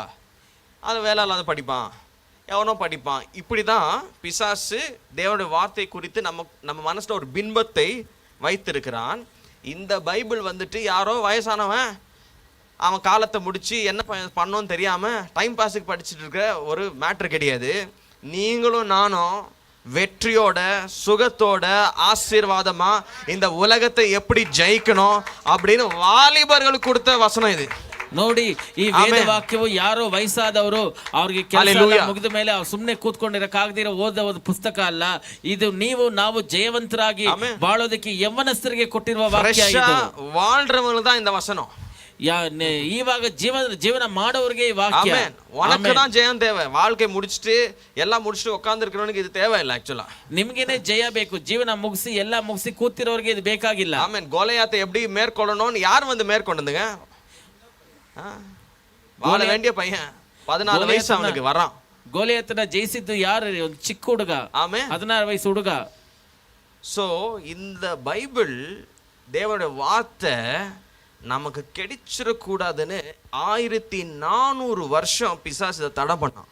ನೋಡಿ, ಈ ಬೈಬಲ್, ಈ ದೇವರ ವಾಕ್ಯ ನಮ್ಗೆ ಸಿಗಬಾರ್ದು ಅಂತ ಹೇಳಿ 1400 ವರ್ಷ ಸೈತಾನನು ತಡೆ ಮಾಡಿ ಇಟ್ಟಿದ್ದಾನೆ. இன்னொரு கணக்கு சொல்றேன், அப்படியே முடிக்கிறேன், நான் ஜெபிக்கலாம். ಇನ್ನೊಂದು ಲೆಕ್ಕ ಹೇಳ್ತೀನಿ, ಹಾಗೆ ಮುಗಿಸ್ತೀನಿ, ಪ್ರಾರ್ಥನೆ ಮಾಡೋಣ. இந்த 1400 வருஷம் எப்போ? இயேசு வந்த பிறகு. ಯೇಸು ಸ್ವಾಮಿ ಬಂದ ಮೇಲೆ ಈ 1400 ವರ್ಷ AD அப்படின்றோம் இல்லையா? BC AD AD ಅಂತ ಹೇಳ್ತೀವಲ್ವಾ? இயேசு வந்து போன பிறகு AD அப்படின்றோம். ಯೇಸು ಸ್ವಾಮಿ ಬಂದು ಹೋದ ಮೇಲೆ AD ಅಂತ ಹೇಳ್ತೀವಿ. அங்கிருந்து 1400 வருஷத்துக்கு அப்புறம் தான் இந்த பைபிளை கடைசியா ஜனங்களால ஜெயிச்சு, அதாவது விசுவாசிகளால ஜெயிச்சு இது ஒரு புத்தகமா பைபிள் என்று சொல்லி ரிலீஸ் பண்ண முடிஞ்சது. ಅಲ್ಲಿಂದ 1400 ವರ್ಷಗಳ ಹೋರಾಟ ಆದಮೇಲೆ ಜನರು ಇದನ್ನ ಒಂದು ಪುಸ್ತಕವಾಗಿ ಅದನ್ನ ಬಿಡುಗಡೆ ಮಾಡಕ್ಕಾಯ್ತು. இப்ப நீங்க உலக வரலாறு படிச்சீங்கன்னா, ಈಗ ನೀವು ಲೋಕದ ಚರಿತ್ರೆ ಓದುವಾಗ இந்த உலகம் ಈ ಲೋಕ எப்பத்துல இருந்து இம்ப்ரூவ் ஆக ಆರಂಭಿಸಿச்சு நீங்க படிச்சு பாருங்க. ಈ ಲೋಕ ಯಾವಾಗಿಂದ ಇಂಪ್ರೂವ್ ಆಗಕ್ಕೆ ಶುರು ಆಯ್ತು ಅಂತ ನೀವು இந்த ಓದಕ್ಕೆ ಶುರು ಮಾಡಿ. பைபிள் புத்தகம் பிரிண்ட் ஆகி எல்லாம் மனுஷனுடைய கையில வந்த பிறகுதான் இந்த உலகத்துல சயின்ஸே வந்துச்சு. ಈ ಬೈಬಲ್ ಪುಸ್ತಕ ಪ್ರಿಂಟ್ ಆಗಿ ಎಲ್ಲಾ ಮನುಷ್ಯರ ಕೈಗೆ ಬಂದ ಮೇಲೆ technology, science, technology, industrial revolution இது எல்லாமே பைபிள் மனுஷனுடைய கையில கிடைச்ச பிறகுதான் வந்தது உலகத்துல. அது வரைக்கும் நம்ம எல்லாமே ராஜா காலத்துல இந்த மாதிரி தான் இருந்தோம், ஆயிரம் வருஷமா. ಇದೆಲ್ಲ ಬೈಬಲ್ ಮನುಷ್ಯನ ಕೈಗೆ ಸಿಕ್ಕಿದ ಮೇಲೆನೆ ಬಂತು. ಅದಕ್ಕೆ ಮುಂಚೆ ನಾವೆಲ್ಲರೂ ರಾಜರ ಕಾಲದಲ್ಲಿ ಹೇಗಿದ್ವು ಹಾಗೇ டெமோக்ரசி இதெல்லாம் சொல்றோம் இல்லையா, இதெல்லாம் பைபிள் மனுஷனுடைய கையில வந்த பிறகுதான் உலகத்துல இந்த மாற்றங்கள் வந்துச்சு. தேசங்கள் மாறுச்சு, ராஜ்யங்கள் மாறுச்சு. ಇದೆಲ್ಲ ಬೈಬಲ್ ಮನುಷ್ಯನ ಕೈಗೆ ಬಂದ ಮೇಲೆನೆ ಲೋಕ ಬದಲಾವಣೆ ಆಯ್ತು, ರಾಜ್ಯಗಳು ಬದಲಾವಣೆ ಆಯ್ತು, ದೇಶಗಳು ಬದಲಾವಣೆ ಆಯ್ತು. ஏன் தெரியுமா? ಯಾಕೆ ಗೊತ್ತಾ? சத்தியம் வரும்போது அது விடுதலையோட வருது. ಸತ್ಯ ಬರುವಾಗ ಅದು ಬಿಡುಗಡೆಯ ಸಮೇತ ಬರುತ್ತದೆ. இந்த உலகத்துக்குள்ள பைபிள் உருவான அந்த வருஷத்துல இருந்தே இந்த உலகத்துல விடுதலை வர ஆரம்பிச்சிருச்சு. ಈ ಲೋಕದಲ್ಲಿ ಬೈಬಲ್ ಸೃಷ್ಟಿಯಾದ ಆ ವರ್ಷದಿಂದಾನೇ ಬಿಡುಗಡೆ ಉಂಟಾಯಿತು. எதை வேணா பாருங்க, எல்லாமே என்ன கொண்டு வருது? மனுஷனுக்கு விடுதலை, உயர்வு கொண்டு வருது. ಮೆಡಿಸಿನ್, ಟೆಕ್ನಾಲಜಿ ಯಾವ್ದು ಬೇಕಾದ್ರೂ ನೋಡಿ ಏನ್ ತರತ್ತೆ ಮನುಷ್ಯನಿಗೆ, ಒಂದು ಬಿಡುಗಡೆಯನ್ನು ತರತ್ತೆ. உலகத்துல கடைசி 500 ஆண்டுகள்ல இந்த உலகம் எப்படி மாறி இருக்குது, அதுக்கு முன்னாடி உலகம் எப்படி இருந்துச்சுன்னு பாத்தீங்கன்னா, அதுக்கு முன்னாடி ஆரம்ப நாட்கள்ல இருந்து அது வரைக்கும் ஒரே மாதிரி தான் இருக்குது. ராஜாக்கள், கத்தி, சண்டை இப்படிதான் போயிட்டு இருக்குது. இந்த பைபிள் வந்த பிறகு இந்த கடைசி 500 வருஷத்துல அப்படியே ராக்கெட்ல போற மாதிரி மாற்றங்கள். ನೋಡಿ, ಈ ಬೈಬಲ್ ಬಂದ ಮೇಲೆ ಈ ಕೊನೆ 500 ವರ್ಷಗಳಲ್ಲಿ ಎಷ್ಟೋ ಬದಲಾವಣೆಗಳು, ರಾಕೆಟ್ ಹೋಗೋ ತರ ಒಂದು ಬದಲಾವಣೆಗಳು. ಆದ್ರೆ ಅದಕ್ಕೆ ಮುಂಚೆ ಬರೀ ರಾಜರುಗಳು ಯುದ್ಧ ಮಾಡೋದು, ಜಗಳ ಮಾಡೋದು ಹೀಗೆ ನಡೀತಾ ಇತ್ತು. ஹல்லேலூயா, ஹல்லேலூயா, ஆமென், ಆಮೆನ್. இன்னைக்கு 3-4 காரியம் கத்துக்கணும். ಇವತ್ತು 3-4 ಕಾರ್ಯಗಳು ಕಲಿತಿದ್ದೇವೆ. ಮೊದಲನೇದಾಗಿ, ஆதியிலே வார்த்தை இருந்தது, ಆದಿಯಲ್ಲಿ ವಾಕ್ಯವಿತ್ತು, வார்த்தை தேவனோடு இருந்தது, ಆ ವಾಕ್ಯವು ದೇವರೊಂದಿಗೆ ಇತ್ತು, வார்த்தை தேவனாகவே இருந்தது, ಆ ವಾಕ್ಯವೇ ದೇವರಾಗಿತ್ತು. அப்ப வார்த்தையும் தேவனும் ஒண்ணு. ಆಗ ವಾಕ್ಯವು ದೇವರು ಒಂದು. கடவுளால என்ன செய்ய முடியும்? அவருடைய வார்த்தையும் அதை செய்யும். ದೇವರಿಂದ ಏನು ಮಾಡಕ್ಕಾಗತ್ತೆ? ಆತನ ವಾಕ್ಯವು ಅದನ್ನ ಮಾಡುತ್ತದೆ. அவர் நமக்கு அவருடைய வார்த்தையை கொடுத்திருக்கிறார். ಆತನು ತನ್ನ ವಾಕ್ಯವನ್ನು ನಮಗೆ ಕೊಟ್ಟಿದ್ದಾರೆ. அதாவது அவருடைய வல்லமை சுருக்கி அவருடைய வார்த்தையை வச்சு நம்ம கையில கொடுத்துறாரு. நீயும் என்ன போலவே வாழு அப்படின்னு தேவன் அவருடைய வார்த்தையை நமக்கு கொடுத்திருக்கிறார். ನೀನು ನನ್ನ ತರನೇ ಜೀವನ ಮಾಡು ಅಂತ ಹೇಳಿ ತನ್ನ ಶಕ್ತಿಯನ್ನು ತನ್ನ ವಾಕ್ಯದಲ್ಲಿ ಇಟ್ಟು ನಮಗೆ ಕೊಟ್ಟಿದ್ದಾರೆ. ಆಮೇಲೆ அடுத்து என்ன தெரிஞ்சுக்கணும்? ಆಮೇಲೆ ನಾವು ಏನ್ ತಿಳ್ಕೊಂಡಿದ್ದೇವೆ? பைபிள்குள்ள வெரைட்டி இருக்குது. ಈ ಬೈಬಲ್ ಅಲ್ಲಿ ಅನೇಕ ವೆರೈಟಿ ಇದೆ. வல்லமைக்கு ஒரு வார்த்தை இருக்குது, ಬಲವುಳ್ಳ ವಾಕ್ಯ ஞானத்துக்கு ஒரு வார்த்தை இருக்குது, ಜ್ಞಾನದ ವಾಕ್ಯ ಎಂಬುದಾಗಿದೆ, சீர்திருத்தலுக்கு ஒரு வார்த்தை இருக்குது, ತಿದ್ದುವ ವಾಕ್ಯ ಎಂಬುದಾಗಿದೆ, ஹல்லேலூயா, ஹல்லேலூயா, கரெக்ஷனுக்கு ஒரு வார்த்தை இருக்குது, ನಮ್ಮನ್ನ ಸರಿಪಡಿಸುವ ವಾಕ್ಯ ಇದೆ, நீதியில வளர்றதுக்கு ஒரு வார்த்தை இருக்குது, ನೀತಿಯಲ್ಲಿ ಬೆಳೆಯೋದಕ್ಕೆ ಒಂದು ವಾಕ್ಯ ಇದೆ, பரிசுத்தத்துல வளர்றதுக்கு ஒரு வார்த்தை இருக்குது, ಪರಿಶುದ್ಧದಲ್ಲಿ ಬೆಳೆಯೋದಕ್ಕೆ ಒಂದು ವಾಕ್ಯ ಇದೆ, பாவத்திலிருந்து விடுதலை பெற ஒரு வார்த்தை இருக்குது, ಪಾಪದಿಂದ ಬಿಡುಗಡೆ ಹೊಂದೋದಕ್ಕೆ ಒಂದು ವಾಕ್ಯ ಇದೆ, குடும்ப வாழ்க்கையில கனி கொடுக்கிறதுக்கு ஒரு வார்த்தை இருக்குது, ಕುಟುಂಬ ಜೀವನದಲ್ಲಿ ಫಲ ಕೊಡೋದಕ್ಕೆ ಒಂದು ವಾಕ್ಯ ಇದೆ, நம்ம சரீரத்துக்கு தேவையான ஹீலிங்க்கு ஒரு வார்த்தை இருக்குது, ನಮ್ಮ ಶರೀರಕ್ಕೆ ಬೇಕಾಗಿರುವ ಸ್ವಸ್ಥತೆಗೆ ಒಂದು ವಾಕ್ಯ ಇದೆ, பிசினஸ் வளர்றதுக்கு வார்த்தைகள் இருக்குது, ನಿಮ್ಮ ವ್ಯಾಪಾರ ಬೆಳೆಯೋದಕ್ಕೆ ವಾಕ್ಯ ಇದೆ. ஹல்லேலூயா, அவ்வளவு கேட்டகரி இருக்குது, ಅಷ್ಟು ಕ್ಯಾಟಗರಿ ಇದೆ. ஹல்லேலூயா. இது யாரு யூஸ் பண்ணணும்? ಇದನ್ನ ಯಾರು ಉಪಯೋಗಿಸಬೇಕು? இன்னைக்கு வாழ்றவன் தான் யூஸ் பண்ணணும். ಇವತ್ತು ಜೀವನ ಮಾಡೋರೇ ಉಪಯೋಗಿಸಬೇಕು. ஆமென். உங்க வாழ்க்கையில தேவனுடைய கிரியைகள் காணப்பட வேண்டும்.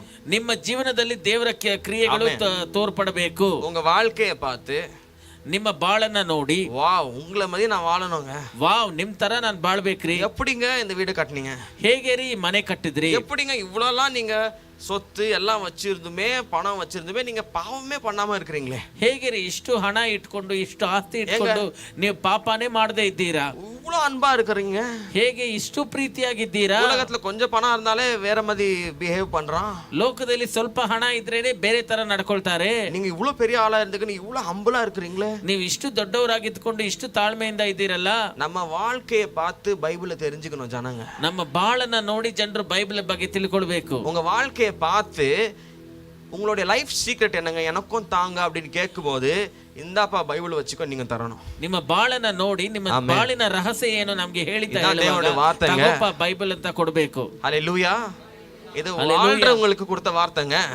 ಇದೇಪ್ಪ ದೇವರ ವಾಕ್ಯ. ಇದು ಜೀವನ ಮಾಡೋರಿಗಾಗಿ ಕೊಟ್ಟಿರೋ ವಾಕ್ಯ. யுத்தங்களை ஜெயிக்கிறவங்களுக்கு கொடுத்த வார்த்தைங்க. ಯುದ್ಧವನ್ನು ಜಯಿಸುವವರಿಗಾಗಿ ಕೊಟ್ಟ ವಾಕ್ಯ. ஆரோக்கியமா வாழ்றவங்களுக்கு கொடுத்த வார்த்தைங்க. ಆರೋಗ್ಯವಾಗಿ ಜೀವನ ಮಾಡೋರಿಗೆ ಕೊಟ್ಟಿರುವ ವಾಕ್ಯ. ஆசீர்வாதத்துல வாழ்றவங்களுக்கு கொடுத்த வார்த்தைங்க. ಆಶೀರ್ವಾದದಲ್ಲಿ ಜೀವನ ಮಾಡೋರಿಗೆ ಕೊಟ್ಟಿರೋ ವಾಕ್ಯ. ஏதோ மத மாத்திர வார்த்தை இல்லங்க. ಇದು ಬರೀ ಏನೋ ಮತಾಂತರ ಮಾಡೋ ವಾಕ್ಯ ಅಲ್ಲ ರೀ. ஹalleluya. ಹಲ್ಲೆಲೂಯಾ. ஏசப்பா சொல்றாரு, ಯೇಸು ಸ್ವಾಮಿ ಹೇಳ್ತಾರೆ, உங்களுடைய வாழ்க்கையை பார்த்து, ನಿಮ್ಮ ಬಾಳನ್ನ ನೋಡಿ, உங்களுடைய வெளிச்சத்தை பார்த்து, ನಿಮ್ಮ ಬೆಳಕನ್ನ ನೋಡಿ, உங்களுடைய நற்கிரியைகளை பார்த்து, ನಿಮ್ಮ ಒಳ್ಳೆ ಕ್ರಿಯೆಗಳನ್ನ ನೋಡಿ, ஜனங்கள் தேவனை அறிந்து கொள்ள வேண்டும். ಜನರು ದೇವರನ್ನ ತಿಳ್ಕೊಳ್ಳಬೇಕು. ஆங்கிலத்துல ரொம்ப அழகா இருக்கும் அந்த phrase. ಇಂಗ್ಲಿಷ್ ಭಾಷೆಯಲ್ಲಿ ತುಂಬಾ ಸುಂದರವಾಗಿ சொல்வார், ಬರೆದಿದ್ದಾರೆ. let your light shine, ನಿಮ್ಮ ಬೆಳಕು ಪ್ರಕಾಶಿಸಲಿ, let them see your good works and know the Father in heaven. ಆತನು ಅವರು ನಿಮ್ಮ ಒಳ್ಳೆ ಕ್ರಿಯೆಗಳನ್ನು ನೋಡಿ ಪರಲೋಕದಲ್ಲಿರುವ ತಂದೆಯ ಬಗ್ಗೆ ತಿಳ್ಕೊಳ್ಳಲಿ. let your light shine, ನಿಮ್ಮ ಬೆಳಕು ಪ್ರಕಾಶಿಸಲಿ, வெளிச்சம் பிரகாசிக்கட்டும். ನಿಮ್ಮ ಬೆಳಕು ಪ್ರಕಾಶಿಸಲಿ, நற்கிரியைகளை பார்த்து ஜனங்கள் தேவனை அறிந்து கொள்ளட்டும். ನಿಮ್ಮ ಒಳ್ಳೆ ಕ್ರಿಯೆಗಳನ್ನು ನೋಡಿ ಜನರು ದೇವರ ಬಗ್ಗೆ ತಿಳ್ಕೊಳ್ಳಲಿ. இதெல்லாம் எங்க இருந்து கிடைக்க போகுது? ಇದೆಲ್ಲ ಎಲ್ಲಿಂದ ಸಿಗತ್ತೆ? உபதேசத்துல இருந்து கிடைக்க போகுது. ಉಪದೇಶದಿಂದ ಸಿಗತ್ತೆ, ಬೋಧನೆಯಿಂದ ಸಿಗತ್ತೆ, போகுது, ಜ್ಞಾನದಿಂದ ಸಿಗತ್ತೆ, வல்லமையின் வசனத்துல இருந்து கிடைக்க போகுது, ಬಲವುಳ್ಳ ವಾಕ್ಯದಿಂದ ಸಿಗತ್ತೆ. இதெல்லாம் அறிந்து கொள்வது உங்களுக்கு முக்கியம்.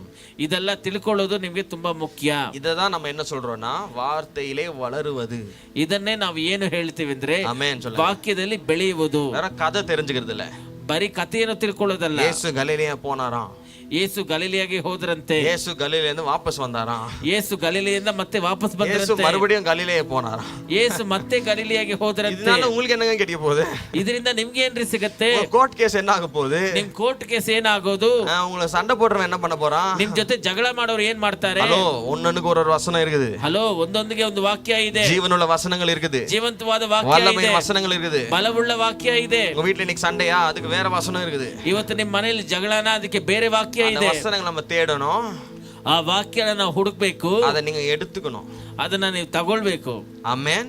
ಆಮೆನ್. அதை விசுவாசிக்க ஆரம்பிக்கணும். ಅದ್ರ ಮೇಲೆ ನೀವು ನಂಬಿಕೆ ಇಡಬೇಕು. அதை வாயினால அறிக்கை இடணும். ಅದನ್ನ ಬಾಯಲ್ಲಿ ನೀವು ಅರಿಕೆ அந்த ಮಾಡಬೇಕು. வார்த்தை என்ன சொல்லுதோ நீங்க அதை நடந்த மாதிரி உங்களுக்கே தீர்க்க தரிசனமா சொல்லணும். எனக்கு வேலை கிடைச்சிருச்சு, ஆமென். ಆ ವಾಕ್ಯ ಏನ್ ಹೇಳುತ್ತೋ ಅದು ನಿಮ್ಗೆ ನಡೆದಿರೋ ಪ್ರಕಾರ தேவன் எனக்கு வாசல்களை திறந்துட்டார், ஆமென் அப்படினு சொல்லணும். ಆ ದೇವರು ನನಗೆ ಬಾಗಿಲು ತೆಗೆದಿದ್ದಾರೆ, ದೇವರು ನನಗೆ ಕೆಲಸ ಕೊಟ್ಟಿದ್ದಾರೆ ಅಂತ ಹೇಳಬೇಕು. ஹல்லேலூயா. ಹಲ್ಲೆಲೂಯಾ. அந்த ரெவலேஷன் புத்தகத்துல, ಆ ಪ್ರಕಟಣೆ ಪುಸ್ತಕದಲ್ಲಿ ஏசப்பா ஒரு வார்த்தை சொல்றாரு. ಯೇಸು ಸ್ವಾಮಿ ಒಂದು ವಾಕ್ಯ ಹೇಳ್ತಾರೆ, நான் உனக்கு முன்பதாக ஒரு வாசலை திறக்கிறேன், ನಾನು ನಿನಗೆ ಮುಂದುಗಡೆ ಒಂದು ಬಾಗಿಲನ್ನು நான் ತೆಗಿತೀನಿ, திறந்த வாசலை ஒருவனும் மூட முடியாது, ನಾನು ತೆರೆದಿರುವ ಬಾಗಿಲನ್ನು ಯಾರು ಮುಚ್ಚೋದಕ್ಕೆ ಆಗೋದಿಲ್ಲ, அதே போல நான் உன் முன்னே மூடுகிற வாசலை எவனும் திறக்க முடியாது அப்படின்றாரு. ಅದೇ ಪ್ರಕಾರ ನಾನು ನಿನ್ನ ಮುಂದುಗಡೆ Can you have that word?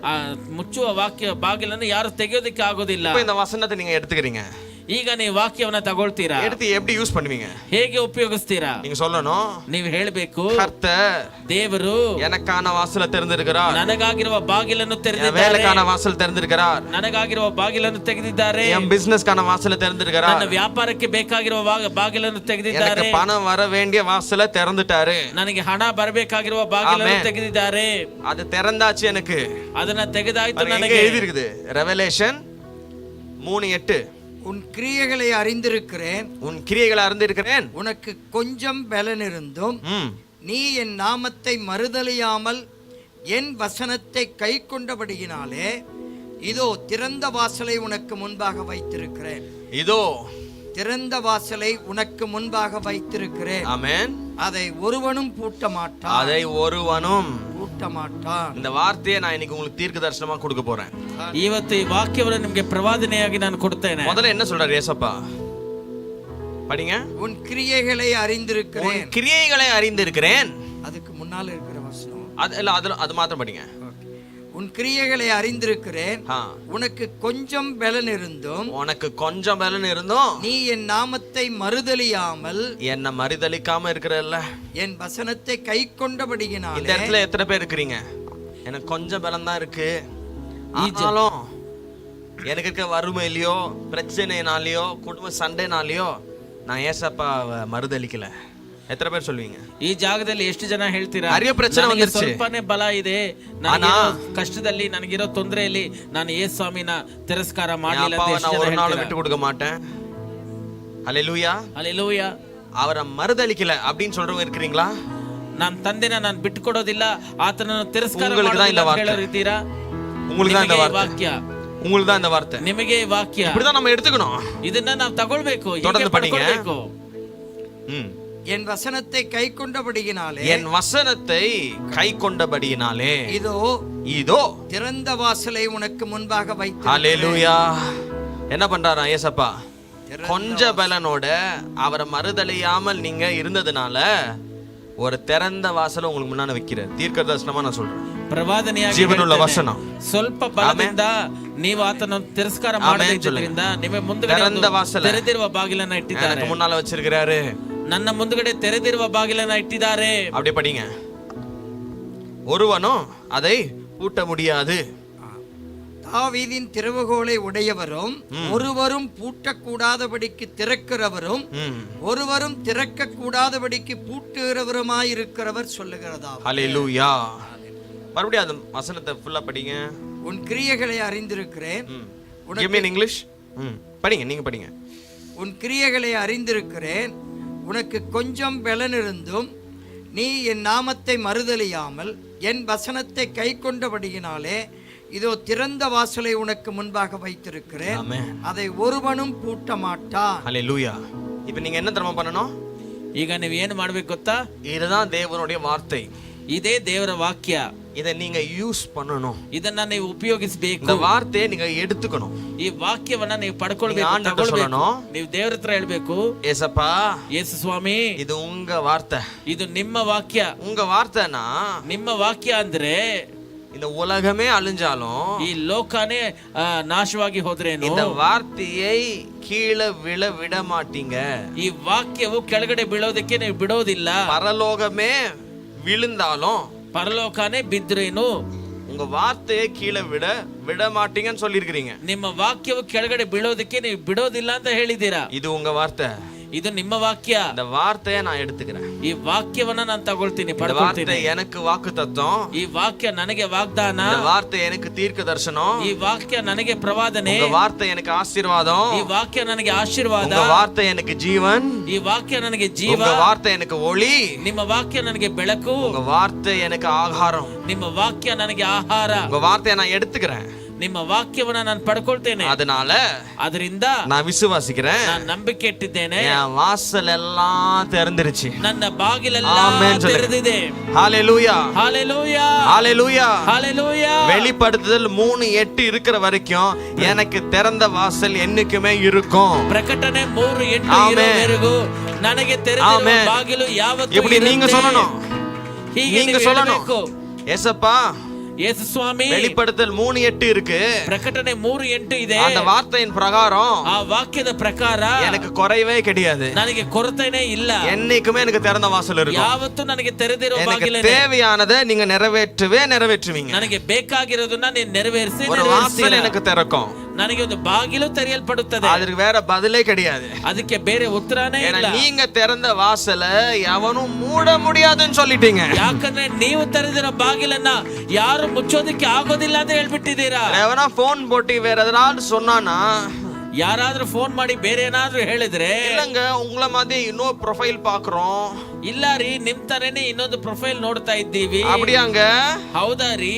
Revelation 3:8ங்க டக்குன்னு வச்சிருங்க. ಪ್ರಕಟಣೆ 3:8 ಟಕ್ಕನ ಇಟ್ಬಿಡಿ. ஹalleluya. ಹalleluya. பாருங்க, மனுஷனுக்கு நீங்க பதில் கொடுக்க தேவையில்ல. ನೋಡಿ, ಮನುಷ್ಯರಿಗೆ ನೀವು ಉತ್ತರ ಹೇಳಬೇಕು ಅನ್ನೋ ಅವಶ್ಯಕತೆ ಇಲ್ಲ. உங்களுக்கு நீங்க பதில் சொல்லணும்.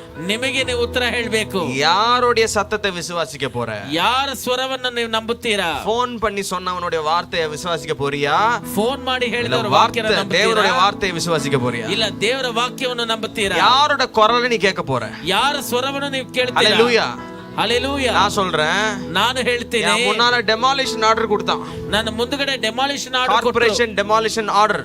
Corporation demolition order. ஜேசிபி நிக்குது. ಜೆಸಿಬಿ ನಿಂತಿದೆ. இதெல்லாம் என் கண்ணுக்கு தெரியல. ಇದೆಲ್ಲ ನನ್ನ ಕಣ್ಣಿಗೆ ಗೊತ್ತಿಲ್ಲ. ஏசாயா 54:17 தான் என் கண்ணுல தெரிஞ்சது. ಏಷಾಯ 54:17 உனக்கு விரோதமா எழும்புகிற ஆயுதம் வாய்க்காதே போகும். ನಿನಗೆ ವಿರುದ್ಧವಾಗಿ ಏಳುವ ಆಯುಧವು ಸಫಲವಾಗುವುದಿಲ್ಲ.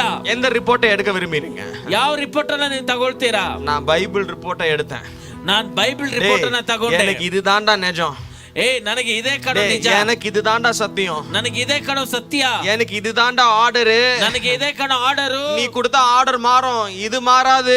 ನೀನ್ ಕೊಟ್ಟಿರೋ ಆರ್ಡರ್ ಬದಲಾವಣೆ Hallelujah. ಆಗತ್ತೆ, ಇದು ಬದಲಾವಣೆ எழுதி ಆಗೋದಿಲ್ಲ. இருக்கிற வார்த்தைகள் மாறுமா? ಬರೆದಿರುವ ವಾಕ್ಯ ಬದಲಾವಣೆ ಆಗುತ್ತಾ? கேன்சர் நீ ரிப்போர்ட் எழுதிடலாம், ಕ್ಯಾನ್ಸರ್ ಅಂತ ನೀನ್ ರಿಪೋರ್ಟ್ ಬರಿಬಹುದು. நீ சுகமானாயின்னு சொன்னாரு, அந்த வார்த்தை மாறுமா? ನೀನು ವಾಸಿಯಾಗಿದ್ಯಾ ಅಂತ ಹೇಳ್ತಾರಲ್ಲ, Hallelujah. ಆ ವಾಕ್ಯ ಬದಲಾವಣೆ ಆಗುತ್ತಾ? ஹalleluya. ಹಲ್ಲೆಲೂಯಾ. நைஜீரியால ஒரு தேவ மனிதர் ನೈಜೀರಿಯಾದಲ್ಲಿ ಒಂದು ದೇವ ಮನುಷ್ಯರು இந்த உலகத்திலேயே மிகப்பெரிய ஆலயத்தை இப்ப கட்டிட்டு இருக்கிறாரு, 1,00,000 சீட்டர். ಈ ಲೋಕದಲ್ಲಿ ದೊಡ್ಡ ದೇವಾಲಯವನ್ನು ಕಟ್ತಾ ಇದ್ದಾರೆ, 1,00,000 ಜನ ಕೂರುವ ಹಾಗೆ 1,00,000 சீட்டர் ஸ்டேடியம் கட்டிட்டு இருக்கிறாரு. 1,00,000 ಸೀಟರ್ಸ್ ಒಂದು ಸ್ಟೇಡಿಯಂ ಅನ್ನ ಅವ್ರು ಕಟ್ತಾ ಇದ್ದಾರೆ. அவருடைய ஆரம்ப நாட்கள்ல ಅವರ ಪ್ರಾರಂಭ ದಿನಗಳಲ್ಲಿ பயங்கரமான விசுவாசம் அவருக்கு, ಅವರಿಗೆ ಭಯಂಕರವಾದ ನಂಬಿಕೆ, ವಿಶ್ವಾಸ வார்த்தையின் மேல. ವಾಕ್ಯದ ಮೇಲೆ. அவரு ஆரம்ப நாட்கள்ல ஊழியத்துக்கு போயிட்டு வராரு. ಅವರು ಪ್ರಾರಂಭ ದಿನಗಳಲ್ಲಿ ಸೇವೆಗೆ ಹೋಗಿ ಬರ್ತಾ ಇದ್ದಾರೆ. அவங்க மனைவி வந்துட்டு ஒரு சோகமான தோற்றத்தோட நின்னுட்டு இருந்தாங்க. ಬಂದ್ರೆ ಮನೆಯಲ್ಲಿ ಅವರು ಪತ್ನಿ ಅವರು ಬಂದು ತುಂಬಾ ದುಃಖದಿಂದ ನಿಂತಿದ್ದಾರೆ. அவர் வந்துட்டு நேரா வந்துட்டு கை கழுவிட்டு டைனிங் டேபிள் உட்காந்துட்டு சாப்பிடலாம் வாங்க அப்படின்றாரு. ಅವ್ರು ನೇರವಾಗಿ ಬಂದು ಕೈ ತೊಳ್ಕೊಂಡು ಡೈನಿಂಗ್ ಟೇಬಲ್ ಕೂತ್ಕೊಂಡು ಊಟ ಮಾಡೋಣ ಬನ್ನಿ ಅಂತ ಹೇಳ್ತಾರೆ. வீட்டுல எல்லாம் அங்கங்க அப்படியே சோகமா நின்னுட்டு இருக்காங்க. ಮನೆಯಲ್ಲೆಲ್ಲ ಆಗಾಗಿ ನಿಂತಿದ್ದಾರೆ ದುಃಖದಿಂದ. ஏன் என்ன ஆச்சுன்னு கேக்குறாரு. ಯಾಕೆ ಏನಾಯ್ತು ಅಂತ ಕೇಳ್ತಾರೆ. இல்ல உங்க மனைவி இது பிரெக்னன்சி அபார்ஷன் ஆயிடுச்சு. ಇಲ್ಲ, ನಿಮ್ಮ ಹೆಂಡತಿ ಅವರ ಪ್ರೆಗ್ನೆನ್ಸಿ ಅಬಾರ್ಷನ್ ಆಗ್ಬಿಡ್ತು. 6 மாசமா 7 மாசமா பிரெக்னன்ட். அவங்க 6 ತಿಂಗಳು 7 ತಿಂಗಳು ಪ್ರೆಗ್ನೆಂಟ್ ಅವರು. அந்த குழந்தை செத்துருச்சு அப்படின்ட்டு ಆ ಮಗು ತೀರ್ಕೊಳ್ಬಿಡ್ತು ಅಂತ ಹೇಳ್ಬಿಟ್ಟು, நீங்க ஊழியத்துக்கு போயிட்டீங்க, நாங்க அவங்க ஹாஸ்பிட்டல்லாம் 3 ஹாஸ்பிட்டல் கூட்டு போயிட்டு வந்தோம், கன்ஃபார்ம் பண்ணிட்டாங்க, அந்த குழந்தைய உடனே ஆப்ரேஷன் பண்ணி எடுத்துடணும் அப்படின்ட்டு சொல்லியிருக்கிறாங்க, நீங்க வர்றதுக்காக வெயிட் பண்ணிருக்கிறோம் அப்படின்னு. ನೀವು ಸೇವೆಗೆ ಹೋಗಿದ್ರಿ, ಆ ಸಮಯದಲ್ಲಿ ನಾವು ಅವ್ರನ್ನ 3 ಹಾಸ್ಪಿಟಲ್ಗೆ ಕರ್ಕೊಂಡು ಹೋಗಿದ್ವಿ. ಅವ್ರು ಹೇಳಿದ್ದಾರೆ ಇದು ಮಗು ತೀರ್ಕೊಂಡ್ ಬಿಟ್ಟಿದೆ, ಇದನ್ನ 80s, 70s, ಮಗುನ ರಿಮೂವ್ ಮಾಡ್ಬೇಕು ಅಂತ ಹೇಳ್ಬಿಟ್ಟಿದ್ದಾರೆ. செல்போன் எல்லாம் கிடையாது, காத்திருக்கிறாங்க இவர் வரணும்னு. ಆ 70s 80s ಆ ಪೀರಿಯಡ್ ಅಲ್ಲಿ ಸೆಲ್ ಫೋನ್ ಎಲ್ಲ ಇಲ್ಲ, ಇವ್ರು ಬರ್ಬೇಕು ಅಂತ ಕಾಯ್ತಾ ಇದ್ದಾರೆ. அவர் சொன்னாரா சிக்கனை தாங்க அப்படின்னாரா. ಅವ್ರು ಹೇಳಿದಂತೆ ಚಿಕನ್ ಅನ್ನ ಕೊಡಿ ಅಂತ சிக்கனை ಹೇಳಿದ್ರು. போடுங்க அப்படின்றாரா. ಚಿಕನ್ ಹಾಕಿ சாப்பிட்டுட்டே இருக்கிறாரு. ಊಟ ಮಾಡ್ತಾನೆ ಇದ್ದಾರೆ. இன்னொருத்தர் ஊழியக்காரர் சொல்றாரா, இல்லைங்க நாங்க 3வது அவங்களுடைய சொந்தக்காரோடைய ஹாஸ்பிட்டலுக்கே போயிட்டு அவங்களும் சொல்லிட்டாங்க இது குழந்தை செத்துருச்சு அப்படின்னு சொல்லிட்டாங்க. ಬೇರೆ ಸೇವಕರು ಹೇಳಿದ್ರಂತೆ, ಇಲ್ಲ ರೀ ನಾವು ಅವ್ರ ನೆಂಟ್ರ ಹಾಸ್ಪಿಟಲ್ಗೆ ಹೋಗಿದ್ವಿ, அவர் அப்படி சொல்றாரா. ಹೇಳ್ಬಿಟ್ರು, ಅವರು ಸತ್ತೋಗ್ಬಿಟ್ರು. சொல்றா இன்னும் ரைஸ் கொடுங்க அப்படின்றாரா. ಅವ್ರು ಹೇಳ್ತಾರಂತೆ இன்னும் rice போடுயா. ರೈಸ್ ಹಾಕಿ. அவர் பாட்டு சாப்பிட்டுட்டே இருக்கிறாரா. ಅವ್ರ ಪಾಡಿಗೆ ಊಟ ಮಾಡ್ತಾನೆ ಇದ್ದಾರೆ. அப்புறம் மனைவி சொன்னாங்களா, இல்லங்க இவங்க சொல்றதெல்லாம் உண்மைதான் அப்படின்றாங்களாம். ಆಮೇಲೆ ಹೆಂಡತಿ ಅವ್ರು ಹೇಳ್ತಾರಂತೆ, ಇಲ್ಲ ರೀ ಅವ್ರು ಹೇಳೋದೆಲ್ಲ ನಿಜಾನೇ. நம்ம ஆளு சாப்பிட்டுட்டே இருக்கிறாரு. ಇವರು ಊಟ ಮಾಡ್ತಾನೆ ಇದ್ದಾರೆ. அவர் பக்கத்துல இருந்து பைபிள் எடுத்து டேபிள் மேல வச்சாராம். ಅವ್ರ ಪಕ್ಕದಲ್ಲಿದ್ದ ಬೈಬಲ್ ಎತ್ತಿ ಟೇಬಲ್ ಮೇಲೆ ಇಟ್ರಂತೆ. உனக்கு 3 ஹாஸ்பிட்டல்ல இருந்து டாக்டர் ரிப்போர்ட் கொடுத்திருக்காரு. ನಿನಗೆ 3 ಹಾಸ್ಪಿಟಲ್ ಇಂದ ಡಾಕ್ಟರ್ಸ್ ರಿಪೋರ್ಟ್ ಕೊಟ್ಟಿದ್ದಾರೆ. எனக்கு இந்த உலகத்தை படைத்த தேவன் ரிப்போர்ட் கொடுத்திருக்காரு. ನನಗೆ ಈ ಲೋಕವನ್ನು ಸೃಷ್ಟಿ ಮಾಡಿರುವ ದೇವರು ರಿಪೋರ್ಟ್ ಕೊಟ್ಟಿದ್ದಾರೆ. அது மாத்தலாமா இல்ல இந்த பைபிளை எடுத்து கீழ்ச்சிடலாமா, இது பொய்ன்னு சொல்லிடலாமா? ಅದನ್ನ ಬದಲಾಯಿಸೋಣವಾ ಇಲ್ಲ ಬೈಬಲ್ ಅನ್ನ ಕಿತ್ತಾಕೋಣವಾ? இல்ல உன் ரிப்போர்ட் பொய்ன்னு சொல்லி அதை கீழ்ச்சிடலாமான்னாராம். ಇಲ್ಲ ನಿನ್ ರಿಪೋರ್ಟ್ ಸುಳ್ಳು ಅಂತ ಹೇಳಿ ಅದನ್ನ ಕಿತ್ತಾಕ್ಬೋದಾ? அவங்க சொன்னாங்க பைபிளை கிழிக்க முடியாது, இந்த ரிப்போர்ட் வேணாலும் பொய்ன்னு சொல்லிடலாம். ಅವ್ರು ಹೇಳಿದ್ರಂತೆ, ಇಲ್ಲ ಬೈಬಲ್ ನ ಕಿತ್ತಾಕಕ್ ಆಗೋದಿಲ್ಲ, ಬೇಕಾದ್ರೆ ಈ ರಿಪೋರ್ಟ್ ನ ಸುಳ್ಳು ಅಂತ ಹೇಳ್ಬೋದು. தேவன் கொடுத்த வார்த்தையை நாம யார் மாத்துறதுக்கு? ದೇವರು ಕೊಟ್ಟಿರೋ ವಾಕ್ಯನ ನಾವು ಯಾರು ಬದಲಾಯಿಸೋದಕ್ಕೆ? அவ்வளவுதான் சொன்னார் பாருங்க. ಅಷ್ಟೇ ಹೇಳಿದ್ರು ನೋಡಿ. எல்லாரும் கப்பு சிப்புன்னு சைலண்ட் ஆயிட்டாங்க. ಎಲ್ಲ ಹಾಗೆ ಬಾಯಿ ಮುಚ್ಕೊಂಡು ಸುಮ್ನೆ ಆಗ್ಬಿಟ್ರು. இவரு சாப்பிட்டுட்டு கை கழுவிட்டு மனைவிக்கு சொன்னாரா, ಇವ್ರು ತಿಂದ್ಬಿಟ್ಟು ಕೈ ತೊಳ್ಕೊಂಡು ಹೆಂಡತಿ ಹತ್ರ ಹೇಳಿದ್ರಂತೆ, நீ எப்பவும் இருக்கிற மாதிரி நார்மலா இரு அப்படின்னு சொல்லிட்டு போயிட்டாராம். ನೀನ್ ಯಾವಾಗ್ಲೂ ಇರೋ ತರ ನಾರ್ಮಲ್ ಆಗಿ ಇರು ಅಂತ ಹೇಳ್ಬಿಟ್ಟು கரெக்டா 9வது மாசம் டெலிவரி ஆயிட்டு அந்த குழந்தை அவங்களுக்கு முதல் குழந்தை. ಸರಿಯಾಗಿ 9ನೇ ತಿಂಗಳು ಡೆಲಿವರಿ ಆಗಿ ಆ ಮಗು ಅವ್ರಿಗೆ ಮೊದಲನೇ ಮಗು. அவருக்கு இப்போ 50 வயசு. ಅವ್ರಿಗೆ ಇವಾಗ 50 ವರ್ಷ. ஹalleluya. ಹಲ್ಲೆಲೂಯಾ. அவர் ஒரு பெரிய பாஸ்டரா பிரசங்கம் பண்ணிட்டு இருக்காரு. ಅವ್ರು ಇವಾಗ ದೊಡ್ಡ செத்து போயிட்டான்னு சொன்ன குழந்தை. ಪ್ರಸಂಗ ಮಾಡ್ತಾ ಇದ್ದಾರೆ. ஏன் தெரியுமா? ಸತ್ತು ಹೋದ ಅಂತ ಹೇಳಿದ ಮಗು. இந்த வார்த்தையை எவனும் மாத்த முடியாது. ಯಾಕೆ ಗೊತ್ತಾ? ಈ ವಾಕ್ಯವನ್ನ ಯಾರು ಬದಲಾಯಿಸಕ್ಕಾಗೋದಿಲ್ಲ. ஹalleluya. ಹಲ್ಲೆಲೂಯಾ. பெரிய பெரிய ராஜாக்கள் வரலாம், கவர்மெண்ட் வரலாம், அவங்க வருவாங்க போவாங்க. இது 2000 வருஷமா இருக்குது. ದೊಡ್ಡ ದೊಡ್ಡ ರಾಜಗಳು இதை எவனும் மாத்த முடியாது. ಗವರ್ಮೆಂಟ್ ಬರ್ಬೋದು ಹೋಗ್ಬೋದು. இதை மாத்தணும்னு நினைச்சா அவன் மாறிடுவான். ஹalleluya. ಬದಲಾಯಿಸಬೇಕು ಅಂತ நிறைய பேர் மாத்தணும்னு நினைச்சாங்க, அவங்க இல்லாமலே ஆயிட்டாங்க. ಅನೇಕರು ಬದಲಾವಣೆ ಮಾಡ್ಬೇಕು ಅಂತ ಯೋಚನೆ ಮಾಡಿದ್ರು, ಕೊನೆಯಲ್ಲಿ ಅವರೇ ಇಲ್ಲದೆ ಹೋಗ್ಬಿಟ್ರು. இந்த தேவனுடைய வார்த்தையில நீங்க வளர ஆரம்பிக்கணும். ಈ ದೇವರ ವಾಕ್ಯದಲ್ಲಿ ಬೆಳೆಯೋಕೆ இந்த ನೀವು ಶುರು வார்த்தை தான் ಮಾಡಬೇಕು. உங்களுடைய கண்மலை. ಈ ವಾಕ್ಯನೇ ನಿಮ್ಮ ಬಂಡೆ. இந்த வார்த்தையின் மேல நீங்க உங்க வாழ்க்கையை கட்ட ஆரம்பிச்சீங்கன்னா, இதன்படி நடக்க ஆரம்பிச்சீங்கன்னா, இதை கீழ்ப்படிய ஆரம்பிச்சீங்கன்னா, இதன் பிரகாரம் நீங்க வாழ ஆரம்பிச்சீங்கன்னா, உங்களுடைய வாழ்க்கை மலை போல இருக்கும். ಈ ವಾಕ್ಯದ ಪ್ರಕಾರ ನೀವು Hallelujah. ನಡೆಯೋಕೆ ಶುರು ಮಾಡಿದ್ರೆ, ಈ ವಾಕ್ಯದ ಮೇಲೆ ನಿಮ್ಮ ಅಸಹ್ಯಪಡುವುದಿಲ್ಲ. ಜೀವನವನ್ನ ಕಟ್ಟಿದ್ರೆ, ಈ ವಾಕ್ಯಕ್ಕೆ ನೀವು ವಿಧೇಯರಾಗಿದ್ರೆ, ನಿಮ್ಮ ಜೀವನವು ಬಂಡೆ ಮೇಲೆ ಕಟ್ಟಲ್ಪಟ್ಟಿರೋ ಹಾಗಿರುತ್ತದೆ. சியோன் பர்வதத்தை போல அசைக்கப்படாமல் இருப்பீங்க. ಸಿಯೋನ್ ಬೆಟ್ಟದ ಹಾಗೆ ಕದಲದೆ ಆಮೆನ್. எழுந்து நின்று ஜெபிப்போம். ಎದ್ದು ನಿಂತು ಪ್ರಾರ್ಥನೆ ಮಾಡೋಣ. ஒரு நிமிஷம் ஜெபிங்க. ಒಂದು ನಿಮಿಷ ಪ್ರಾರ್ಥನೆ எல்லாரும் ಮಾಡಿ. எழுந்து நிற்போம். ಎಲ್ಲರೂ ಎದ್ದು ஒரு ನಿಂತ್ಕೊಳ್ಳೋಣ. நிமிஷம் கால ஜெபிங்க. ಒಂದು ನಿಮಿಷ ಪ್ರಾರ್ಥನೆ ಮಾಡಿ. ஒரு நிமிஷம் ஜெபிங்க. ಒಂದು ನಿಮಿಷ ಪ್ರಾರ್ಥನೆ ಮಾಡಿ. ஏசப்பா, ಯೇಸು ಸ್ವಾಮಿ, உங்க வார்த்தை நான் இன்னும் அறிந்து கொள்ள வேண்டும். ನಿಮ್ಮ ವಾಕ್ಯದ ಬಗ್ಗೆ ನಾನು ಇನ್ನ ತಿಳ್ಕೊಳ್ಬೇಕು. எனக்கு சொல்லித்தாங்க. ನನಗೆ ಹೇಳ್ಕೊಡಿ. என்னோட மன கண்களை பிரகாசிங்க. ನನ್ನ ಮನೋನೇತ್ರಗಳನ್ನು உங்க ಪ್ರಕಾಶಿಸಿ. வார்த்தையை புரிந்து கொள்ள எனக்கு திராணிய தாங்க. ನಿಮ್ಮ ವಾಕ್ಯವನ್ನು ಅರ್ಥ ಮಾಡ್ಕೊಳ್ಳೋದಕ್ಕೆ ನನಗೆ ಶಕ್ತಿ ಕೊಡಿ, பலனை தாங்க, ಬಲ ಕೊಡಿ, ஞானத்தை தாங்க. ಜ್ಞಾನ ಕೊಡಿ. என் செவிகளை என் காதை நான் திறக்கிறேன். ನನ್ನ ಕಿವಿಗಳನ್ನ ನಾನು ತೆರೀತಾ ಇದ್ದೇನೆ. இந்த உலகத்தின் இச்சைகளை, ಈ ಲೋಕದ ಇಚ್ಛೆಗಳನ್ನು, இந்த உலகத்துக்குள்ள இருக்கிற ஆசைகள், ಈ ಲೋಕದಲ್ಲಿರುವ ಆಸೆಗಳನ್ನು, சத்தங்கள், ಶಬ್ದಗಳು, அவைகளை ಸ್ವರಗಳನ್ನು விட்டுட்டு ಅದನ್ನು ಬಿಟ್ಟು உங்க வார்த்தைக்கு நேரா என் காதை திருப்புறேன். ನಿಮ್ಮ ವಾಕ್ಯಕ್ಕೆ ನೇರವಾಗಿ ನನ್ನ ಕಿವಿಯನ್ನು ತಿರುಗಿಸುತ್ತೇನೆ. ஜெபிங்க, நல்லா ஜெபிங்க. இந்த நேரத்துல இந்த ಚೆನ್ನಾಗಿ வார்த்தைகளை சொல்லி ಪ್ರಾರ್ಥನೆ ಮಾಡಿ, ஜெபிங்க. ಪ್ರಾರ್ಥನೆ ಮಾಡಿ, ಈ ವಾಕ್ಯವನ್ನು ಹೇಳಿ ಪ್ರಾರ್ಥನೆ ಮಾಡಿ. ಶಬಲ ಬರಿ ಬರುಬು ಶಿಖರ ಬರಿ ಬರ ಬಲಿ ಬರಿ ಬರುಬು ರುಬು ರುಬು ರುಬು ಶಿಬರಿ ಬರಿ ಬರಿ ಬರಿ ಬರುಬು ಶಿಖರ ಬರ ಬರ ಬರ ಬರ ಬರ ಬರ ಬರ ಶಿಬಲ ಬರ ಬರ ಬರ ಬರ ಬರ ಬರಿ ಬರುಬು ರುಬು ಶಿಖರ ಬರಿ ಬರಿ ಬರಿ ಬರಿ ಬರಿ ಬರಿಬು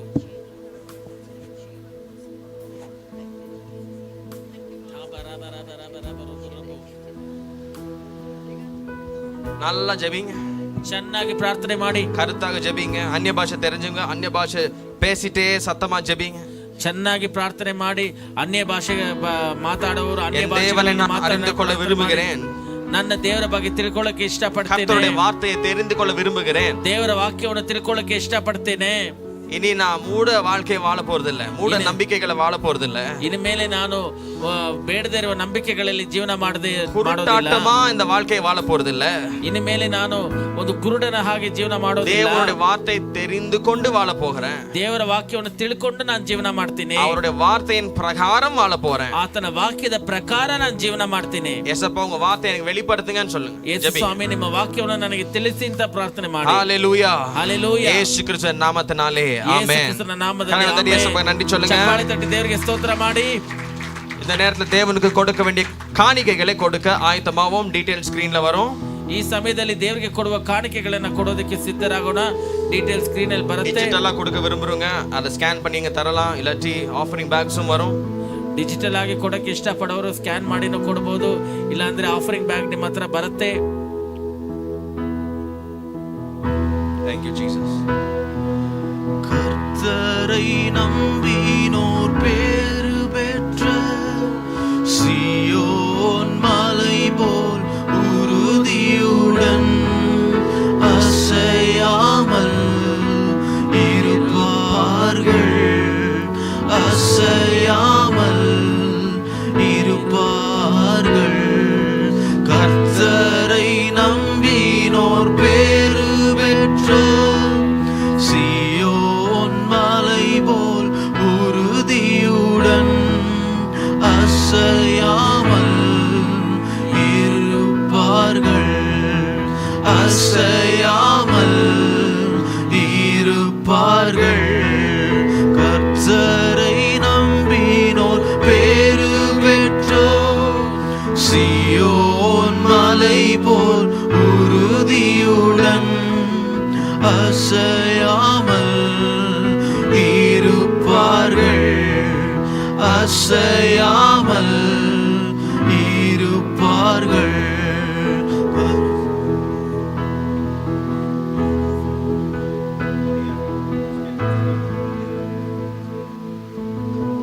Thank you Jesus. ஜெபத்தின் நேரத்துக்குள்ள வந்திருக்கிறோம். நாம ಪ್ರಾರ್ಥನೆ ಸಮಯಕ್ಕೆ ಬಂದಿದ್ದೇವೆ ನಾವು. குறிப்பான விண்ணப்பம், ஜெபம், ரிக்வெஸ்ட் இருக்கிறவங்க முன்னாடி வந்துருங்க.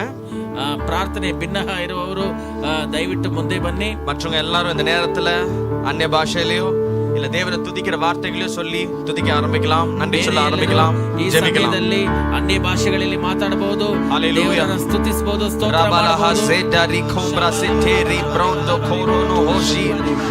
சுகத்தின் அபிஷேகம் இறங்குகிறது. ಸ್ವಸ್ಥತೆ ಅಭಿಷೇಕ ಇಳಿದು ಬರ್ತಾ ಇದೆ. ರಬಲಾದಾರನ ಹಾಸಿದಾರ ಕಲಬಶಿರೋ ಮಹಾಪ್ರ ತುಕೋಬ್ಲ ಸೇಟಿ ಲೇಬಡಗರಗಲಗ ಶಗರ ಹಾದರ ಕಲಬ ಶಬರುವ ದುಗರಿಗಲ ಹಾಂದನ ಕಲಬಲಮ ಶಗರ ಮಾರು ಹಂದನಮ ಲೇಬರ ಹಾಲ್ಮದುನಿ ಕರಕಲಮ ಶುಮ್ರೋಂದು ಕೋರ್ಮ ಹರಿಯಾಂದನಿ ಕರಬೋ ಶಗರಬ ಲೂರೋ ನಲ ஜெபி கண்கள் மூடி. Thank you Lord. வாய்களை திறந்து ஆவியானவருடைய அபிஷேகம் ஊற்றப்பட வேண்டும், அற்புதங்கள் நடக்க வேண்டும். Thank you Lord.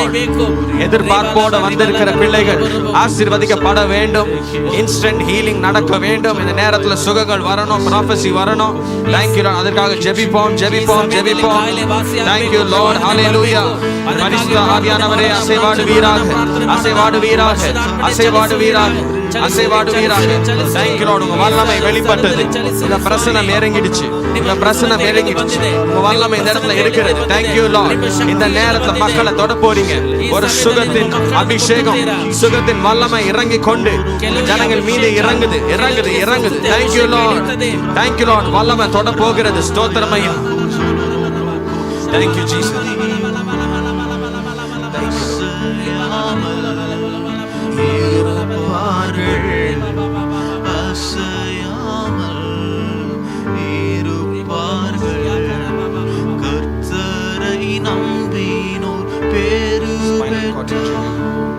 சியோன் மலை போல் உறுதியுடன் அசையாமல் இருப்பார்கள்.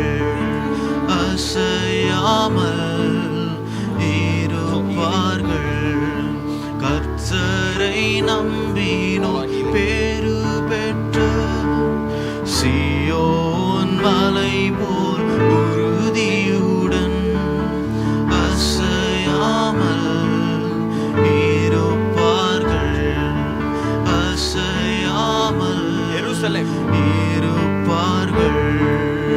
எருசலேம் நகரம் மலைகளால் எப்போதும் சூழ்ந்து இருப்பது போல், எருசலேம் நகரம் மலைகளால் எப்போதும் சூழ்ந்து இருப்பது போல், இப்போதும் எப்போதும் கர்த்தர் நம்மை சூழ்ந்து காத்திடுவார்.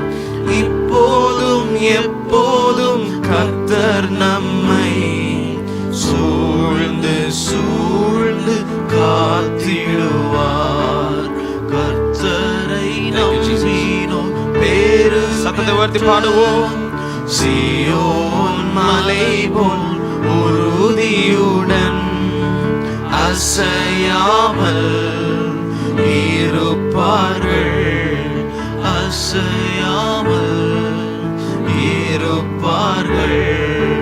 கர்த்தரை நம்பினோம் பேறு பெற்றோர். சியோன் மலை போல் உறுதியுடன் அசையாமல் இருப்பார்கள்.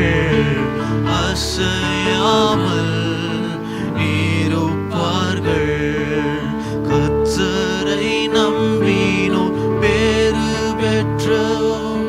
சியோன் மலை போல் உறுதியுடன் அசையாமல் இருப்பார்கள்.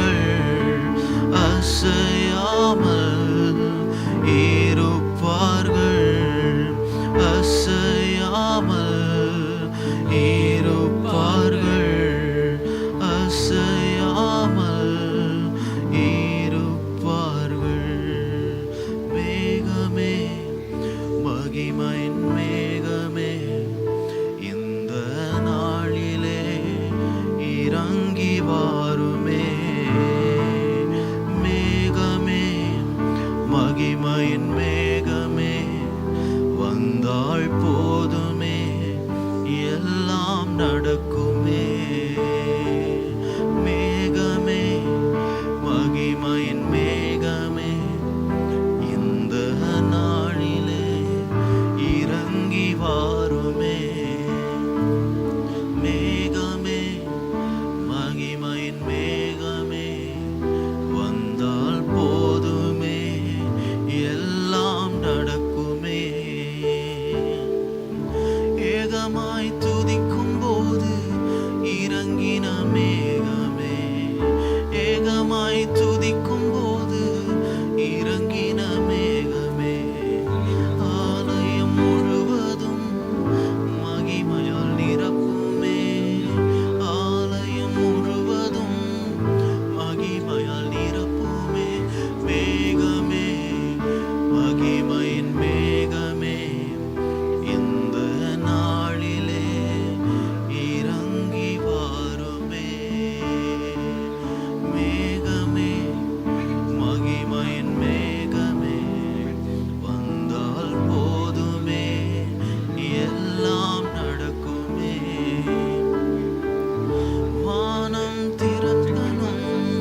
ஹalleluya.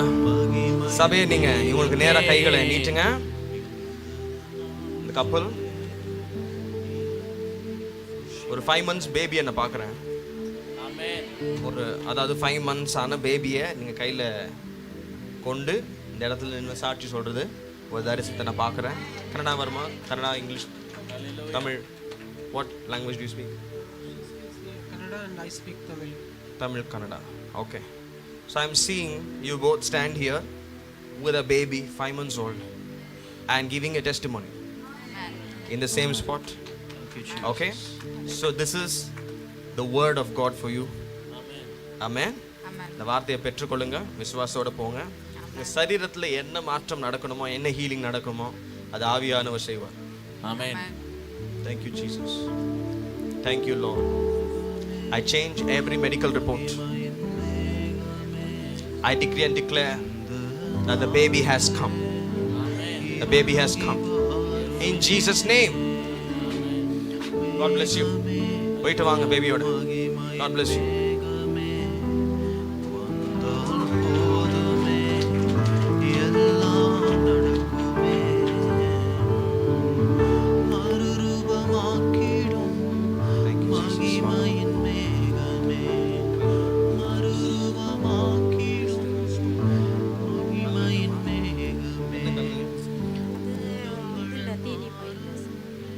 கல் இருக்குது, கர்ப்பப்பை பிரச்சனை இருக்குது. இது இப்போ 2 வாரமாக தான் எனக்கு தெரியும்.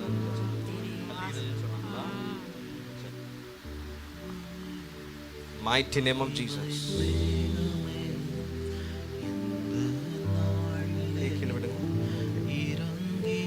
ஏசப்பா உங்களை தொடுறாரு. பரிசுத்த ஆவியானவர் அசைவாடுகிறார். Stone come out in Jesus name. Thank you Lord Jesus. வெளியேறும்படி கட்டளையிடுகிறேன். Thank you Jesus. Thank you Lord. Thank you Lord. Thank you Lord. Thank you Jesus. 7 நாளில் இந்த கல் உங்கள் சரீரத்தில் இருக்காது. உங்களுக்கு அறிந்தோ தெரியாமலோ அது வெளியில் வந்துடும். சரிங்களா? உங்களுக்கு வலி இருக்குமா? இதனால வலி ஏதாவது இடத்துல வலிக்குதா? வலி இருக்கு இல்லைங்களா? இப்போ அந்த வலி மறைஞ்சிரும். அப்புறம் ரொம்ப வந்துட்டு நீர் சேர்ந்த மாதிரி ஒரு இந்த டைட்டாக இருக்கும் இல்லைங்களா? இதெல்லாமே நாளைக்கு உங்களுக்கு ஃப்ரீ ஆகிடும். ஒரு 2-3 நாள் உங்களுக்கு இதெல்லாம் ஃப்ரீ ஆன பிறகு உங்களுக்கு நல்லா தெரிஞ்சிடும். அந்த கல் அந்த இடத்துல இல்லை, அந்த நீர் சுரக்குது இல்லையா, அதுவும் நின்றுடும். சரிங்களா? மொத்தமாக ஒரு 7 நாளில் உங்களுடைய சரீரம் முழுவதும் ஹீலிங் ஆகிடும். சரிங்களா? God bless you. போயிட்டு வாங்க. உங்களுக்கு சுகமாயிடுச்சு. போயிட்டு வாங்க. Praise the Lord. Amen.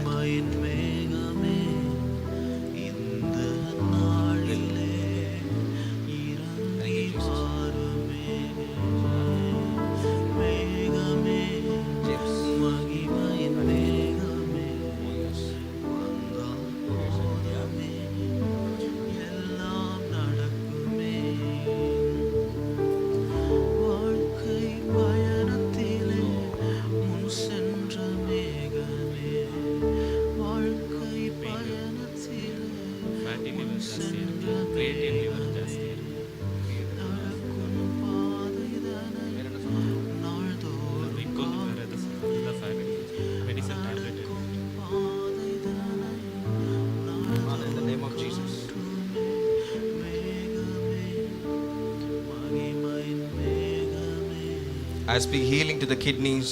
I speak healing to the liver.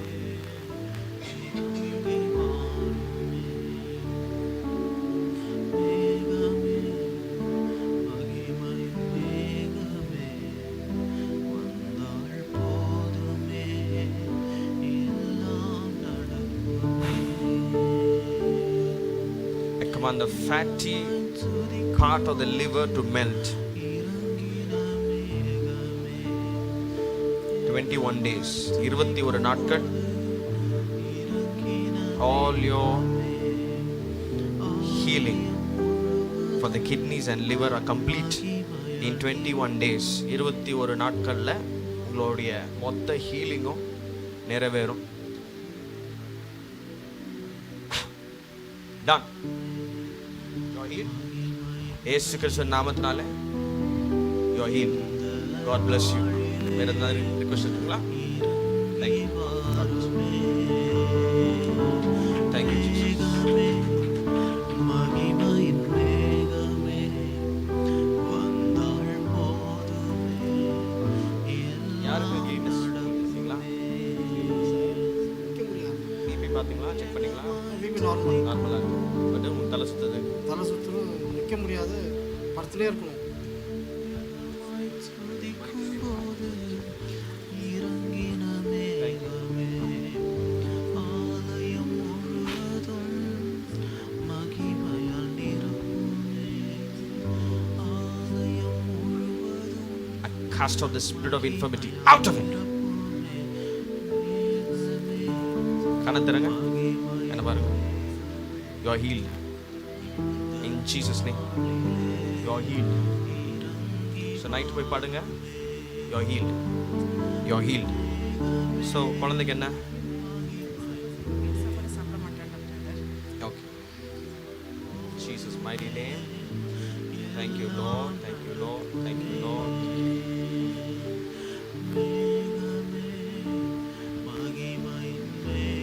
Jesus mighty. Amen. God bless you. He's healed. Amen. இறங்கி வாருமே மேகமே மகிமையின் மேகமே வந்தால் போதுமே Father, in the name of Jesus, I give a blessing of a new job. Thank you, Lord. Thank you, Lord.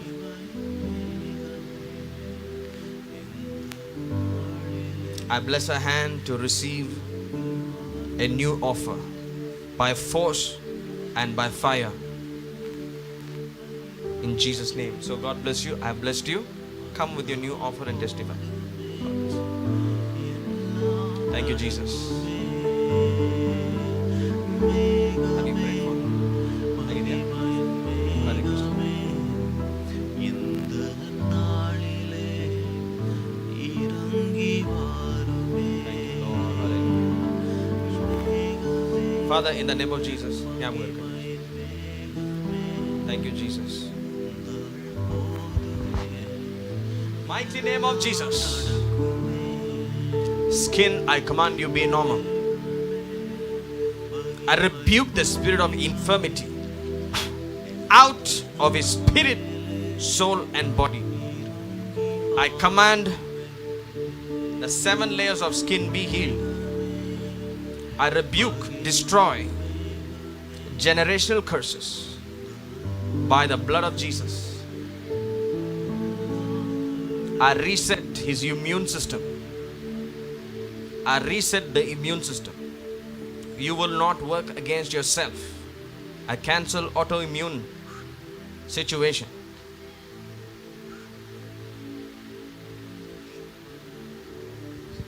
Done. That skin is healed. And extra growth of flesh, excess enzymes drain out now. Be gone. Melt.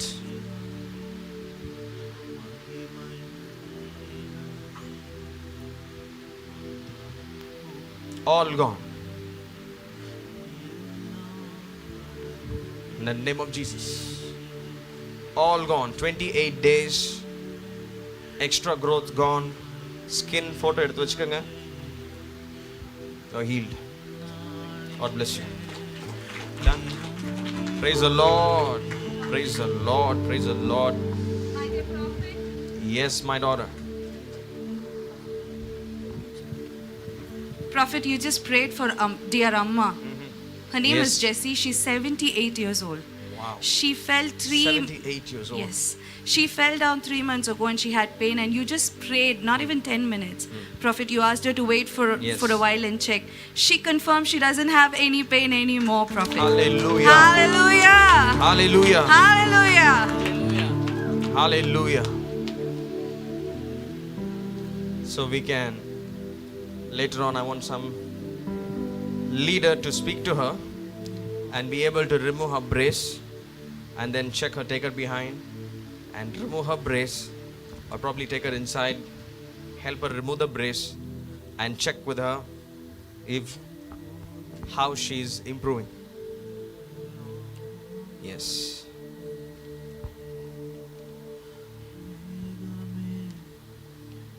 Okay. I think I need to let her explain. ಹೇಳಿ ಮಾ ಏನು ಬೇಕು ನಿಮಗೆ? Tailoring shop ಏನಾಗಬೇಕು? Kannada, Tamil, English, Kannada, Telugu teach ಮಾಡ್ತೀವಿ, ಅದು change ಆಗಬಾರ್ದು ಅಂತ.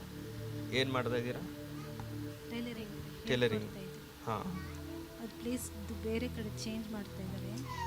ಇನ್ನು 2 ಮಂತಲ್ಲಿ ಅದು ಆಗದೆ ಇದ್ದರೆ ಅಲ್ಲೇ ಇದ್ದರೆ ಚೆನ್ನಾಗಿ. Do you understand what she said? Okay. She works there. What does she do there? You teach tailoring there. So school, tailoring school adu, not a shop. Business shop alla, school. So our school change ಮಾಡಬೇಕಂತ ಇದ್ದೀರಾ? ದೂರ ಹೋಗ್ತಾರೆ ಅಂತ. ಹೋದ್ರೆ ನಿಮಗೆ ಹೋಗಕ್ಕಾಗಲ್ಲ.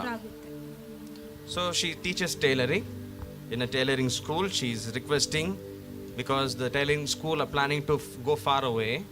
So she says, please pray that it stays there. Father, in the name of Jesus, ತಂದೆ ಯೇಸುವಿನ ನಾಮದಲ್ಲಿ I approve her request. ಅವರ ರಿಕ್ವೆಸ್ಟ್ ನಾನು ಅಪ್ರೂವ್ ಮಾಡ್ತಾ ಇದ್ದೇನೆ. Until she finds a better place of work. ಅವ್ರಿಗೆ ಒಂದು ಬೇರೆ ಒಂದು ಒಳ್ಳೆ ಕೆಲಸ ಸಿಗುವ ತನಕ, ಒಳ್ಳೆ ಸ್ಥಳ ಸಿಗುವ ತನಕ, A better and a higher place. ಒಂದು ಒಳ್ಳೆ ಸ್ಥಳ, ಉನ್ನತವಾದ ಸ್ಥಳ. Until ಅದುವರೆಗೂ may that school remain there. ಅಲ್ಲೇ ಆ ಸ್ಕೂಲ್ ಇರಲಿ. Therefore I also pray ನಾನು ಪ್ರಾರ್ಥನೆ ಮಾಡ್ತೇನೆ, and I open a new door for her. ಅವ್ರಿಗಾಗಿ ಹೊಸ ಬಾಗಿಲನ್ನು ನಾನು ತೆಗಿತೇನೆ. Higher and better. ಒಂದು ಉನ್ನತವಾದ, ಒಂದು ಶ್ರೇಷ್ಠವಾದ ಬಾಗಿಲು. In Jesus' name. ಯೇಸುವಿನ ನಾಮದಲ್ಲಿ. Amen. Amen. God bless you, sister. Are we done with requests? Do we have online requests? Wow, what a miracle. Let's all stand up. No online requests. ಎಲ್ಲರೂ ಎದ್ದು ನಿಂತ್ಕೊಡೋಣ. கையளவு மேகம்தான் பெருமழை பொழிந்தது, கையளவு மேகம்தான் பெருமழை பொழிந்தது. என் தேச எல்லை எங்கும் பெருமழை வேண்டுமே. என் தேச எல்லை எங்கும் பெருமழை வேண்டுமே.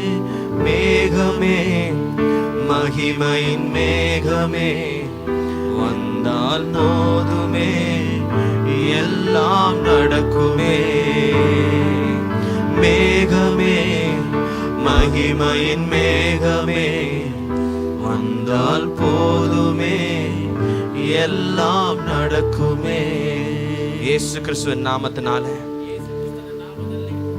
ஏசப்பா, நீங்க கொடுத்த வார்த்தையோட உங்க மக்களை ஆசீர்வதிக்கிறேன். ಯೇಸು ಸ್ವಾಮಿ, ನೀವು ಕೊಟ್ಟದ ವಾಕ್ಯದ ಪ್ರಕಾರ ನಿಮ್ಮ ಮಕ್ಕಳನ್ನು ಆಶೀರ್ವದಿಸುತ್ತೇನೆ. இதோ உனக்கு முன்பதாக ஒரு திறந்த வாசலை நான் வைத்திருக்கிறேன். இதோ ನಿನ್ನ ಮುಂದುಗಡೆ ಒಂದು ತೆರೆದಿರುವ ಬಾಗಿಲನ್ನು ನಾನು ಇಟ್ಟಿದ್ದೇನೆ. தீர்க்க தரிசனமாய் இந்த ಪ್ರವಾದನೆಯಾಗಿ இடத்துல கூடி இருக்கிற ಇಲ್ಲಿ ಕೂಡಿ ಬಂದಿರುವ மக்களுக்கு ನಿಮ್ಮ ಮಕ್ಕಳಿಗೆ ஒரு திறந்த வாசலை நான் கட்டளையிடுகிறேன். ಒಂದು ತೆರೆದಿರುವ ಬಾಗಿಲನ್ನು ನಾನು ಅಪ್ಪಣೆ ಕೊಡುತ್ತೇನೆ. திறந்த வாசல்களை கட்டளையிடுகிறேன். ತೆರೆದಿರುವ ಬಾಗಿಲುಗಳನ್ನು ನಾನು ಅಪ್ಪಣೆ ಕೊಡುತ್ತೇನೆ. இயேசுவின் நாமத்தினாலே ಯೇಸುವಿನ ನಾಮದಲ್ಲಿ ஆரோக்கியத்தின் வாசல்கள் திறக்கப்படட்டும். ಆರೋಗ್ಯದ ಬಾಗಿಲು ತೆರೆಯಲ್ಪಡಲಿ. வாழ்வின் வாசல்கள் திறக்கப்படட்டும். ಬಾಳುವ ಬಾಗಿಲು ತೆರೆಯಲ್ಪಡಲಿ. ஆசீர்வாதத்தின் வாசல்கள் திறக்கப்படட்டும். ಆಶೀರ್ವಾದದ ಬಾಗಿಲು ತೆರೆಯಲ್ಪಡಲಿ. வேலைக்கான வாசல்கள் திறக்கப்படட்டும். ಕೆಲಸದ ಬಾಗಿಲು ತೆರೆಯಲ್ಪಡಲಿ. பிசினஸ்க்கான வாசல்கள் திறக்கப்படட்டும். ವ್ಯಾಪಾರಗಳ ಬಾಗಿಲು ತೆರೆಯಲ್ಪಡಲಿ. சமாதானத்தின் வாசல்கள் திறக்கப்படட்டும். ಸಮಾಧಾನದ ಬಾಗಿಲು இயேசு ತೆರೆಯಲ್ಪಡಲಿ. கிறிஸ்துவின் நாமத்தினால இவர்களை ஆசீர்வதிக்கிறேன். ಯೇಸು ಕ್ರಿಸ್ತನ ನಾಮದಲ್ಲಿ ಇವರನ್ನು ಆಶೀರ್ವದಿಸುತ್ತೇನೆ. ஆரோக்கியத்தோட பலனோட வாழும்படி ஆசீர்வதிக்கிறேன். ಆರೋಗ್ಯದಿಂದ ಬಲದಿಂದ ಬಾಳುವ ಹಾಗೆ ಆಶೀರ್ವದಿಸುತ್ತೇನೆ. இவர்களுக்கு விரோதமாய் எழும்பி இருக்கிற ஆயுதங்களை இயேசுவின் நாமத்தினால நிர்மூலமாக்குகிறேன். ಇವರಿಗೆ ವಿರುದ್ಧವಾಗಿ ಎದ್ದಿರುವ ಆಯುಧಗಳನ್ನು ಯೇಸುವಿನ ನಾಮದಲ್ಲಿ ನಿರ್ಮೂಲ I ಮಾಡುತ್ತೇನೆ. curse them to the root in Jesus name. ಬೇರು ಸಮೇತ ಬುಡ ಸಮೇತ ಅದನ್ನು ಶಪಿಸುತ್ತೇನೆ. பிள்ளைகளை ஆசீர்வதிக்கிறேன் ராஜா. ನಿಮ್ಮ ಮಕ್ಕಳನ್ನು ಆಶೀರ್ವದಿಸುತ್ತೇನೆ தேவ ಸ್ವಾಮಿ. பிரசன்னம் அவர்கள் சுமந்து கொண்டு போகட்டும். ದೇವರ ಪ್ರಸನ್ನತೆಯನ್ನು ಅವರು ಹೊತ್ತುಕೊಂಡು ಹೋಗಲಿ. வாரம் முழுவதும் தேவ பிரசன்னம் அவளை தாங்கிக் கொள்ளட்டும். ವಾರ ಇಡೀ ದೇವರ ಪ್ರಸನ್ನತೆ நடத்தட்டும். ಅವರನ್ನು ಕಾದುಕೊಳ್ಳಲಿ, ಅವರನ್ನು ನಡೆಸಲಿ. இயேசு கிறிஸ்துவின் நாமத்தினால ஜெபிக்கிறோம் ஜீவனுள்ள எங்கள் நல்ல பிதாவே. ಯೇಸು ಕ್ರಿಸ್ತನ ನಾಮದಲ್ಲಿ ಪ್ರಾರ್ಥನೆ ಮಾಡುತ್ತೇವೆ. ನಮ್ಮ ஹalleluya. ಒಳ್ಳೆಯ ತಂದೆ. கரங்களை தட்டி இயேசுவுக்கு நன்றி சொல்வோம். ಚಪ್ಪಾಳೆ ತಟ್ಟಿ ದೇವರಿಗೆ ಸ್ತೋತ್ರ சபை ಮಾಡೋಣ. முடிந்தது. போகும்போது ஒருவருக்கொருவர் நல்ல வார்த்தைகளை சொல்லி ஆசீர்வதிங்க, ஃபெலோஷிப் பண்ணுங்க. God bless you. We are done. Thank you. காலையில் 7 மணிக்கு ஜெபம் இருக்கும். Every first of the month நமக்கு ஜெபம் இருக்கும். 7லேருந்து 7:30 வரைக்கும் வெறும் 30 மினிட்ஸ் தான் இருக்கும். இதில் குறிப்பாக மாதத்துக்கான ப்ராமிஸ் வேர்டு, வாக்குத்தத்தம் வார்த்தை இருக்கும். தயவுசெய்து வந்து கலந்து கொள்ளுங்கள். அதோடு சேர்ந்து கம்யூனியனும் இருக்கும், ஹோலி கம்யூனியனும் இருக்கும். So come and B blessed. God bless you. Thank you.